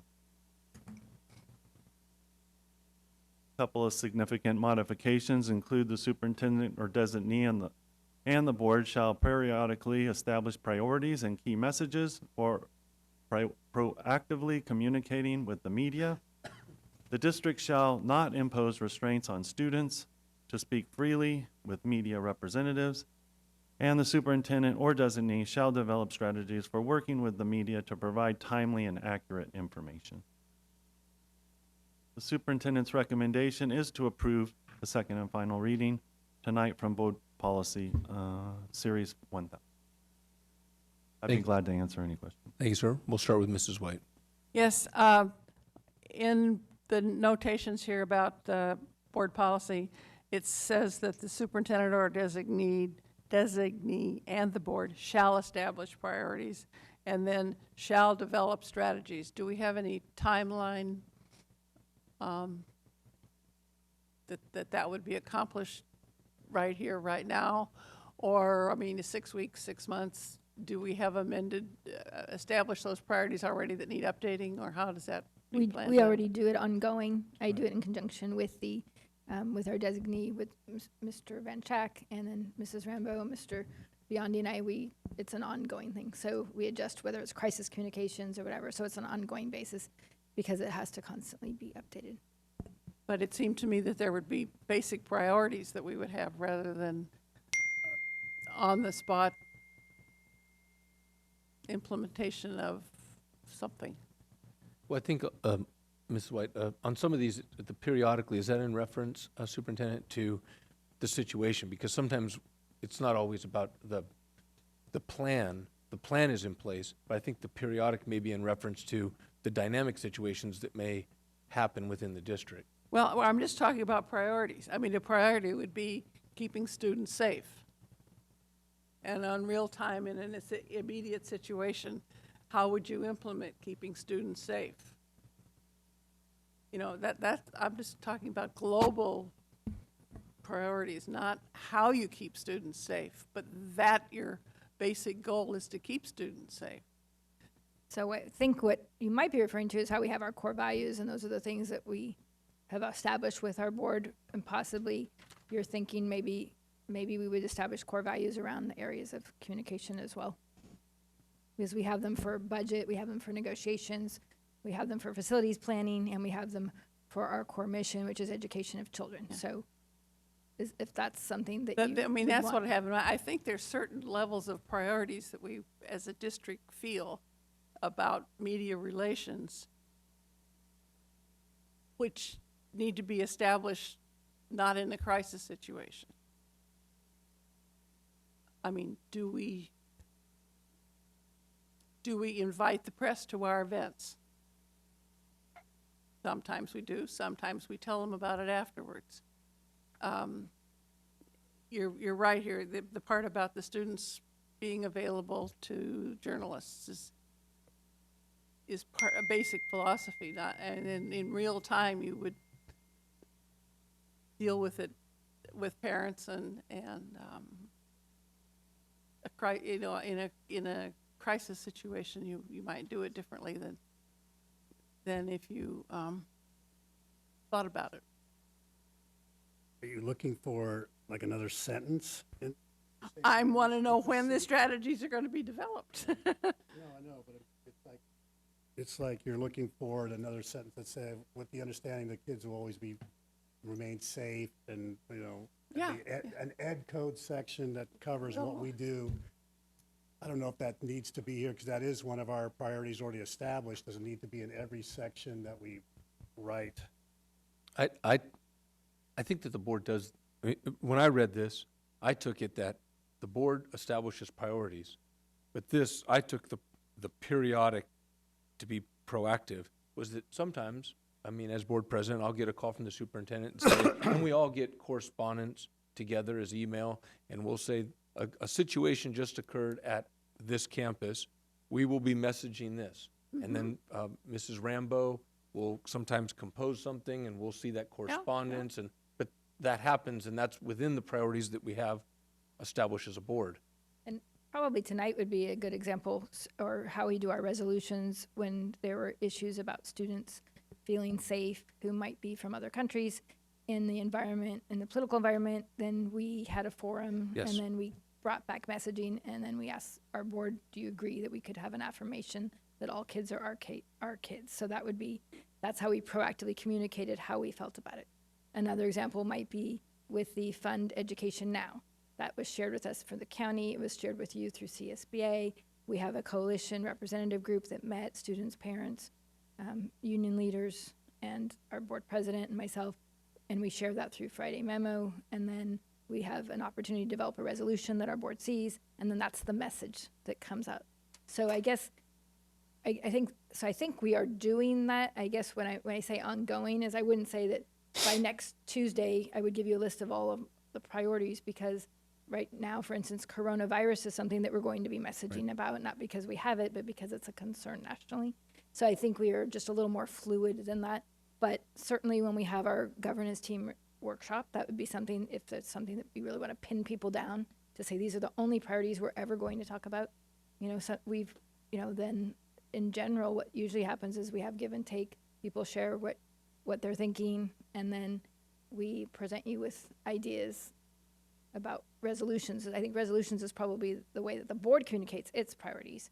And then in response to the media, generally, we take stances on things like anti-vaping, but we don't do that in silos. So I guess those are the examples I'm thinking, but I don't even know. Yeah, well, we I might guess be I'm missing the thinking point. to having had in the past a communications plan that was several pages long, and it was how we were going to highlight our successes throughout the community. In a, you know, it wasn't only crisis mode. We'll just have to think about it. Is there any other discussion on this item? I Rugg. have, I kind of understand what Mrs. White's going for, and I'm coming back to it, and I just don't, I've been reading a couple of the other ones from other districts, and I think we could just simplify the sentence by saying the superintendent or the designee shall coordinate the release of information concerning the district and the board actions of the board. Rather than, Then don't say shall establish priorities. yeah, Just it's say shall they're gonna establish, do it. establishing priorities bothers me, because well, how can we establish priorities because they're in flux? They're something that always. But not the priorities. Priorities are not in flux. Priorities are those overarching things that we hang our hat on. Give me some examples of what the priorities would be. Keep students safe. But how is that dealing with media relations? This is what I don't understand. Well, the conversation at the time came up with crisis situations. So keeping students safe when you have a press release about an event that's happening, it's not quite the top of that issue, but keeping students safe would be only highlighting the students whose parents have allowed their faces and their identities to be publicized.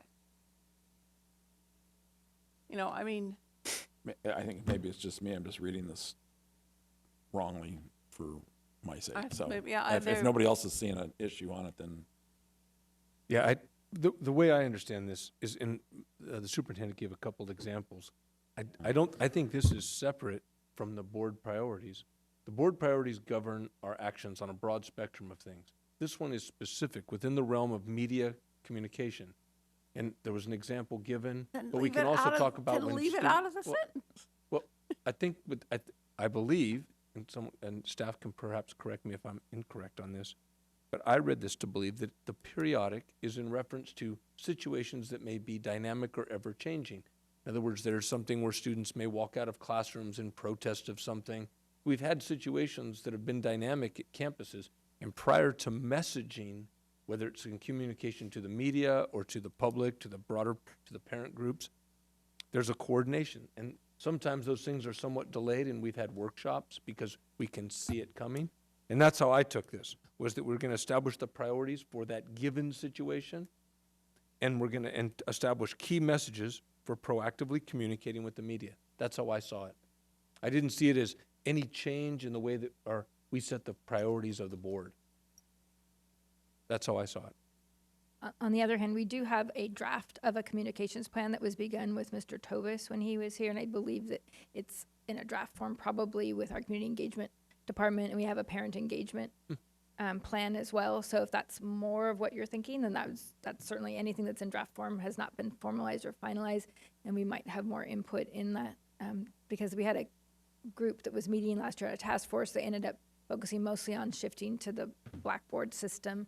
But is that right, that we have a plan? So we do have something like that, and that maybe we can resurface that and look at it because a lot of the things in communication, the methods of communicating have changed, but the core reasons why you would communicate have not. I think the only difference is things move faster because of social media and just access with media. So that's probably the biggest difference.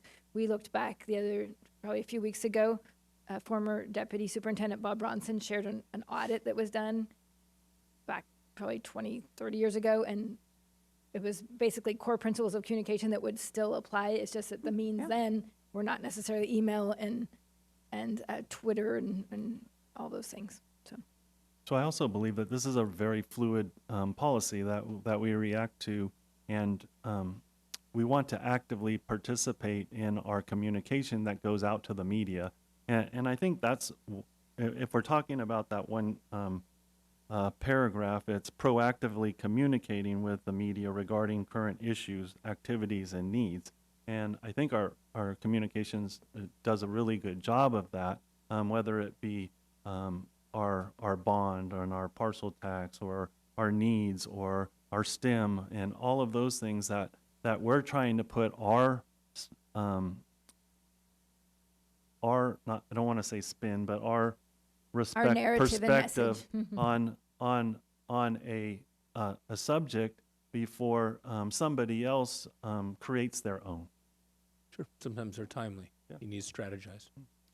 So for the sake of this item, would it suffice, Ms. Wakely, I know you have some concern, would it suffice to say that they're separate, that if independent of this, that if there's a communication plan that's in draft, that perhaps staff would continue to work on that, and the communication plan that you said, Mr. Was it top, before you left? Maybe we can work on that separate of this, but that we can move this item forward and then establish that as our plan? Well, to me, if you include shall develop, there's a time frame there. And shall establish, there's a time frame. So we would expect to have these plans dealt with by a committee on an ongoing basis with a target to finish up by May 15th or September 1st or... Yeah, I don't see this to say shall develop a plan. Well, that's what the verb means. No, it says shall periodically establish priorities and key messages for proactively communicating. So what are with the they media. now? Well, it depends on the situation. The priorities don't depend on a situation. Priorities are the goals and the tenets of our district. I understand your point. I would just think that the priorities do depend on a situation because the situation drives priorities. That was my business. And you have to look at each situation in a dynamic way, taking your given priorities, and then you prioritize your actions. It's tactics and strategy 101. And you prioritize your messaging based on the situation at hand, taking your overlying principles into consideration. What are your overlying principles? I think those have been well established by this board over a number of Name years. 5. you know? I mean, Mrs. White, I sort of agree with you, but I'm also finding out this is CSBA boilerplate, and I'm sure the lawyers have looked at this. I found a whole bunch of schools that just leave it in there like that. And I think if we just, I'm for passing it for right now, but if we need to revisit it in the future and either tighten up this language or proceed on with well, what and you're all I'm saying. suggesting is that we have a target for establishing the strategy and the priorities. A target time. And it could be changed as long as we're working on it. So below it also talks about comprehensive plans, comprehensive safety plans, local control and accountability plan, school accountability report cards, communications with the public, and political processes. I think all of those are also setting goals and priorities for us as we speak to the media as well.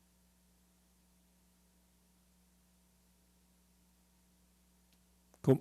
Are some And then examples. vote on it. Is there any discussion? I understand your point. Well, I also, I guess, both trustee Rogie and trustee White are on the policy committee, and was this something that was discussed in committee also?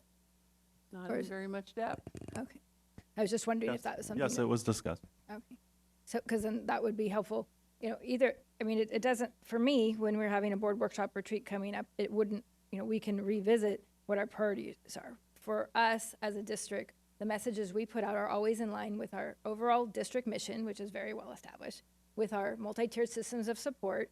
So we put out things about social emotional learning, about academics, and we put out things about our PBIS, was positive behavior intervention. That's our umbrella. So that's the framework for success that we have. So everything that we put out falls into the framework for success, falls into our overall district mission. Those are the main things. And then as we go through, other things will come up, such as if there's safety concerns or if we have a bond.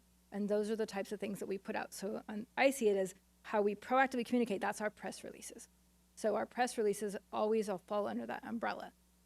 That's how I have seen it. I don't believe we put out press releases that are on things, and we've had people ask us to take positions on things such as downtown, and that's not part of our mission. So we don't make comments on those things. We don't. Politicians can. But the school district sticks with the things that are within our umbrella of our framework for success and our mission, our established non-negotiables, as well as all the core values that our board has. So those are the things that we believe we stay under. We can take them all and put it under a bullet, or we can put it in the communication plan, or we can revisit it during a board workshop. If that's, or you can change the word, or, whatever. But I'm still not quite sure what the majority of the board would want. I'm fine with the language that's there.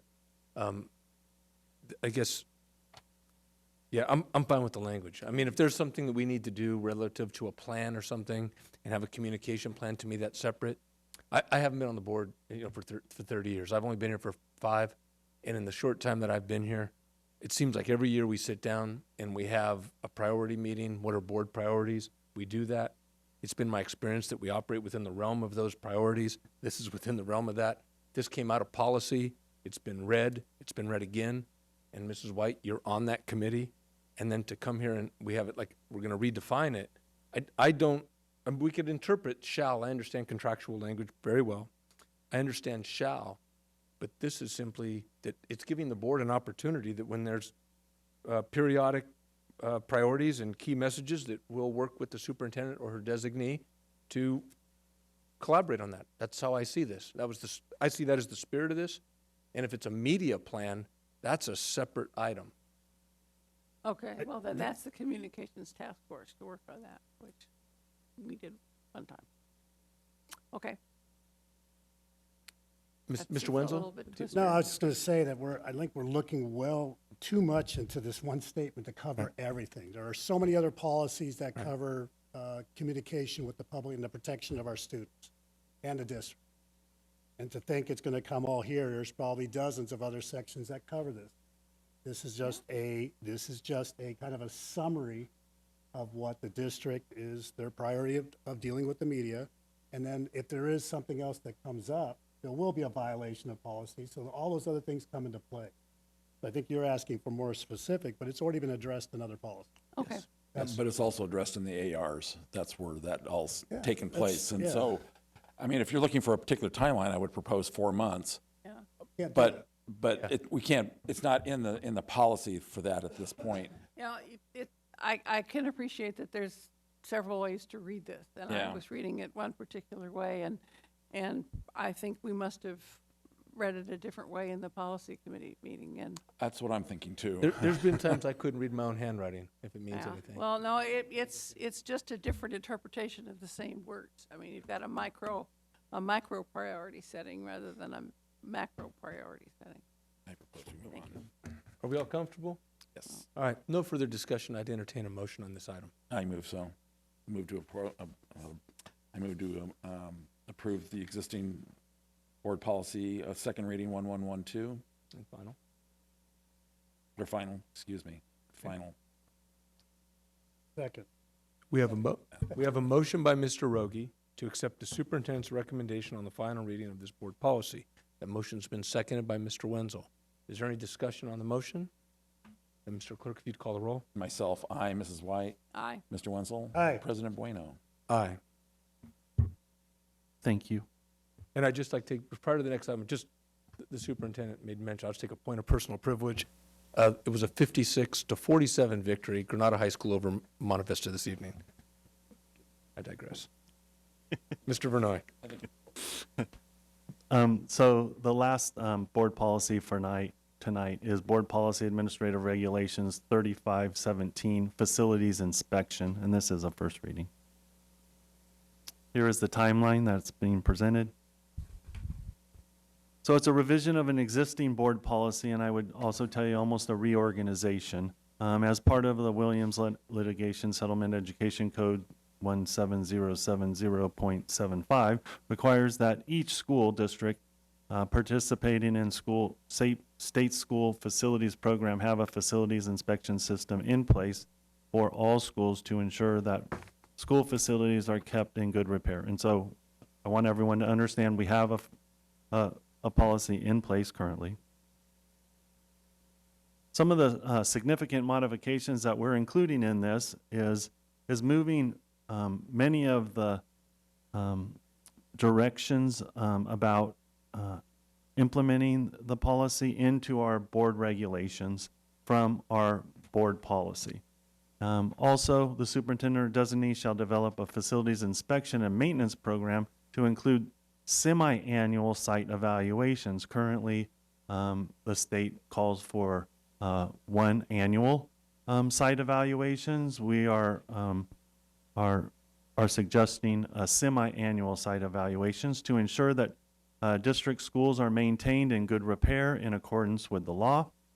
But that the superintendent or designee shall ensure that any necessary repairs identified in such inspections are made in a timely and expeditious manner.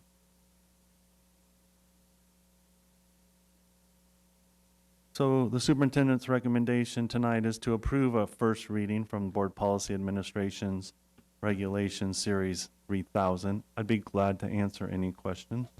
Series 3000. Or take any input as well. Thank you. Mr. Rogie. When we had this discussion in policy, it was brought up as when the inspection should happen, and I know that's not what we were supposed to be doing, but the suggestion was a winter and summer, and the winter be the setup for what you repair in the summertime and the summer for what you get the schools ready for. Now, that's just a suggestion on my part. I had always pushed for a monthly inspection by the schools, but I think this is a better setup to have the semi-annual inspection, and I would like to find out after we install this is when those semi-annual inspections will happen. So in the policy, we did designate summer and winter. We did. Yes.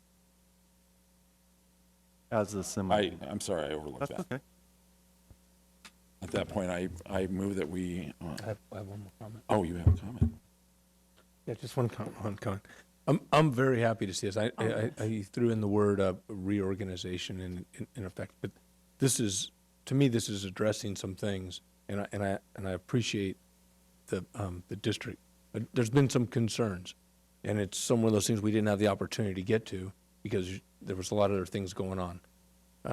But with the injection of bond money and some of the programmatic changes, this isn't overdue. It's right on time, and I appreciate it. And there's some things in here. I know when we first go on the board, there's an orientation, so you go around and you ask some questions and things, and the district wasn't in a position to fix some of these things.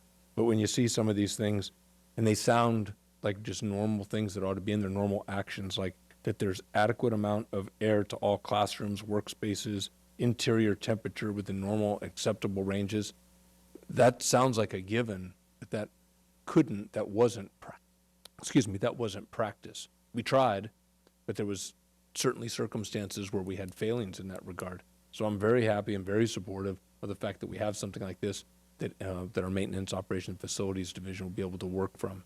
So it's very, very appreciated, very supportive of this. Mr. Wenzel. Yeah.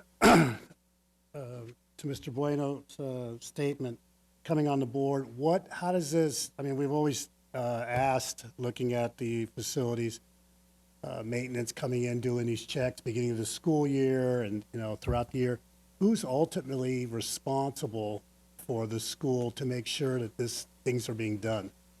So, as I understand this, the Ed Code 17002, it's that maintenance does these maintenance and facilities department does these inspections. These are very thorough inspections, and then the sites will also do ongoing daily inspections of their sites. But these are very thorough inspections that follow up. I think it's a fit. It's called a fit inspection, and even I think the input that we received from maintenance and facilities is that they were excited as well to be able to increase this because it was going to add to their planning and scheduling and repair and sort of keep their pulse, their finger on the pulse of the schools to make sure that those things that needed to be repaired and replaced were being done on a ongoing basis instead of an annual basis. And I think this is getting us to that point. I mean, we talked about the work order process and how, but so when school starts, I mean, I'm just trying to figure out the hierarchy. Principal's in charge of the school. Is that person the one that walks the campus and makes sure it's done, or is maintenance already on some kind of program, knowing that, okay, based on the whole district, we need to focus on this area first, this district, this area, this beat, whatever you want to call it, and the principal becomes the oversight to make sure it gets done? I would say yes. I think that is how it works, is that the principal becomes the oversight because maintenance and facility is taking care of the needs of all of our sites on an ongoing basis. Thank you. Thank you, Mr. Wenzel. If there's no further discussion, I'd accept or entertain a motion on this item. Mr. President, I move that we approve Board Policy Series 3000 for the first reading. I second. We have a motion by Mr. Rogie to support the superintendent's recommendation on this item. That has been seconded by Mrs. White. Is there any discussion on the motion? Mr. Clerk, you call the roll. Mr. Wenzel? Aye. Mrs. White? Aye. Myself, aye. Mr. President Bueno? Aye. Motion carries 4-0 in the absence of Mrs. Pruso. Thank you, Mr. Fry. Thank you. All right, we're going to move into our consent, and if the board would indulge me, I know Mr. Rogie, sometimes you have a comment on a singular item. I'd just like to make a singular point on a couple of the items. It's just an appreciation. On 11-3, with some of our retirements, there's a number of people that it has announced retirements coming up, like in March, and some are in June and stuff. So I'd just like to say thank you to some of those folks. Some of these people are long tenured people here, contributed a lot to the district. So I want to thank them for their service here and educating kids in this district. And then also under the extracurricular coaches, I know there's a long list. Most of those coaches work for us. Small stipend, if any.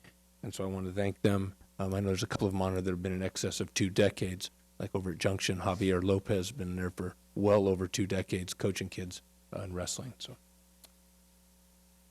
and I would entertain a motion. Mr. President, I move that we approve consent items 11.2 through 11.16. Second. We have a motion by Mr. Rogie to move all consent items. It's been seconded by Mr. Wenzel. Any discussion on the motion? Mr. Clerk, call the roll, please. Myself, aye. Mrs. White? Aye. Mr. Wenzel? Aye. President Bueno? Aye. Motion carries 4-0 in the absence of Mrs. Pruso. Moving to section 12, consent item resolutions, 12.2 through 12.6. Mr. President, I move that we approve consent resolutions items 12.2 through 12.6. I'll second that. Any discussion on the motion? Mr. Clerk, if you call the roll, please. Mrs. White? Aye. Myself, aye. Mr. Wenzel? Aye. President Bueno? Aye. That motion too carries 4-0 in the absence of Mrs. Pruso. We didn't remove anything separate. So we'll start with Mr. Wenzel this evening on the board member reports, section 14. Okay, I'll make it quick. So since we're talking basketball earlier, both the girls and the boys basketball team qualified for NCS, so they're filing the paperwork. And after tonight's win, or prior to tonight's win, the boys they were ranked 14th in Northern California. So that's very impressive. Both coaches, Coach Q and Coach Burko, have done a great job this year. And knock on wood, they'll do well in North Coast. February 1st, I attended the 13th annual One Gala to benefit Alameda County Justice Center in Oakland. Basically, the center is involved with crisis intervention, counseling for children, housing assistance, children's programs, and emergency shelter, to name a few. And lastly, I apologize. I was scheduled to attend the breakfast on the 27th, the 20th annual Dr. Martin Luther King breakfast. Unfortunately, I had 103 temperature, and I thought it would be better that I stayed home instead of spread my germs to everybody. But all joking aside, this flu that's going around is pretty bad. Please take care of yourselves. You still can get your flu shots. But it knocked me out for 5 days, and I haven't had this since '79. So this was a pretty nasty flu. So thank you. But I'm on antibiotics, and I'm cured. Thank you, Mr. Wenzel. Mrs. White. Yes, I attended a couple of the kindergarten information nights, and I don't know whether the teachable moment changes, but I learned a new little bit of information about kindergarten eligibility and registration every year. I'd like to say a few words about the passing of Leo Croce, who was a superintendent here for many, many, many years. When I would see him, he would always be smiling and cheerful and encouraging. One of the most moving experiences I had was when he spoke at one point at a Rotary luncheon. I expect I was there because it was Student of the Month kind of a thing, and the board was invited, and he spoke about his experiences as a pilot during the World War II European experience. And it was just very moving, but he's always been encouraging, and especially at election time, he always wrote a check. Thank you. Thank you, Ms. White. Mr. Rogie. I too, I'm sad to hear about Superintendent Croce. My daughter went to Croce School, and every year when they had the hoedown, Mr. Croce was there and getting the kids involved, and it was just having his presence there. He was always so nice and warm to everybody. I attended the Combined Jazz Festival at LHS. The production featured the Granada High School, Junction, East Avenue, and LHS jazz ensembles. And I've traveled, and now that I'm a band orchestra chorus parent, I've traveled to 2 jazz competitions in El Dorado and El Cerrito. The El Cerrito High School is a modernized high school that was built in 1929 on a small plot of land, but very efficiently laid out. They have a performance arts center and a high school museum dating back to the early 1900s.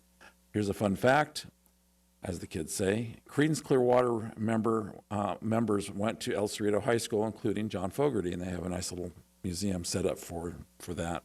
which I didn't know Greens was even local. Also attended the LVEF combined choir chorus ensembles of East Avenue, Mendenhall Junction, and Granada High School and Livermore. At the end of the program, all the groups appeared on stage and sang two pieces. Close to 100 students were singing at one time, which I ended up calling the Livermore High School Tabernacle Choir. Also visited Royal Seco for lunch. I would rather herd cats, personally. The lunch staff was amazing. Their control and methodology worked so well, and in fact, that they repeat this 3 times a day for 1.5 hours, 5 days a week is so admirable, and I really appreciated their control of the kids and getting everything cleaned up. It was really, I really liked it, but I wouldn't want to do it every day. And that's the end of mine. Thank you, Mr. Rogie. I'll end in my report simply going to say that we need the support of this public. We have an election coming up. It's on March the 3rd, and anyone can go to registertovote.ca.gov, check, make sure you're registered, and vote. The one that's on there that could confuse some people, the president of LEA came up today and mentioned about Prop 13. I was here in the 70s when they passed that. This has nothing to do with that. They gave it the same number. But this one here is much like there was a one called Prop 51 and Prop 55, and basically it allows for funding for public school construction, and I believe the K-12 gives us about $9 billion or something. And it's essential for a district like ours because we're moving through with the support of this public, our public construction through the last measure we did, and this will allow for some matching of that. I think it's about $9 billion for K through 12, and there's some stuff for the community colleges and the CSUs. But we need the support of the public in voting on this one, just to be registered, stay engaged. Again, Rebecca Bauer-Kaon's our assembly member. She's readily available, overwhelmingly supportive, but needs to hear your voice. Steve Glazier, he's our state senator. He needs to hear your voice. And we need to get the funding up for our kids so we can provide equity. That's all I have. Superintendent? And so I also wanted to just mention Leo Croce, a beloved superintendent who had passed, and I just wanted to share one fond memory with him. I had many, as many of us did, but I'll never forget my very first day of school as a superintendent, so it would have been 2010, and he called and said, I would like you, I know you're going to spend the day at first day of school as a superintendent at many schools. I'd like you to start with the best school in town, which is Croce. And so he said, please accompany me. So I walked around with him and talk about a teachable moment. We went into the first classroom, and the kids all knew him. They didn't know who I was. And they all were so excited because Leo Croce, their namesake, the namesake of their school, was there. So they said, Mr. Croce, Mr. Croce. He goes, okay. And then he said, do you know who was with me? And they were so cute. Your secretary, your daughter, your girlfriend. They had all of these ideas. And he said, you know what? This is a teachable moment. She actually is a superintendent, and she has the job that I once had. And they literally, and these were young kids saying, a girl can do that job? And so he stopped and he talked about how times had changed and there were more and more female superintendents, but that still he was, of course, the most beloved one. And so we had a great time that day visiting all the classrooms. And still up until this year, every year on the very first day of school, I always waited. If I didn't get to go to Croce, because I visit different schools, I would always still never pass a day without him calling just to say, you have a difficult job. We're praying for you. We're thinking of you. Have a wonderful year. Make it the best year. And so that was just something that I'll always carry with me, because the start of the school year, you just never know what's coming. So that's probably all I can say on that. Maybe I will just end with, we had a great spelling bee, and I think I'm done tonight. Thank you. With no further business, we're going to adjourn the meeting, and we'll do it in honor of Mr. Croce, who he defined kind, and we always see the signs around our schools that say be kind. He was a kind man and a gentleman. So we'll adjourn at 21:21.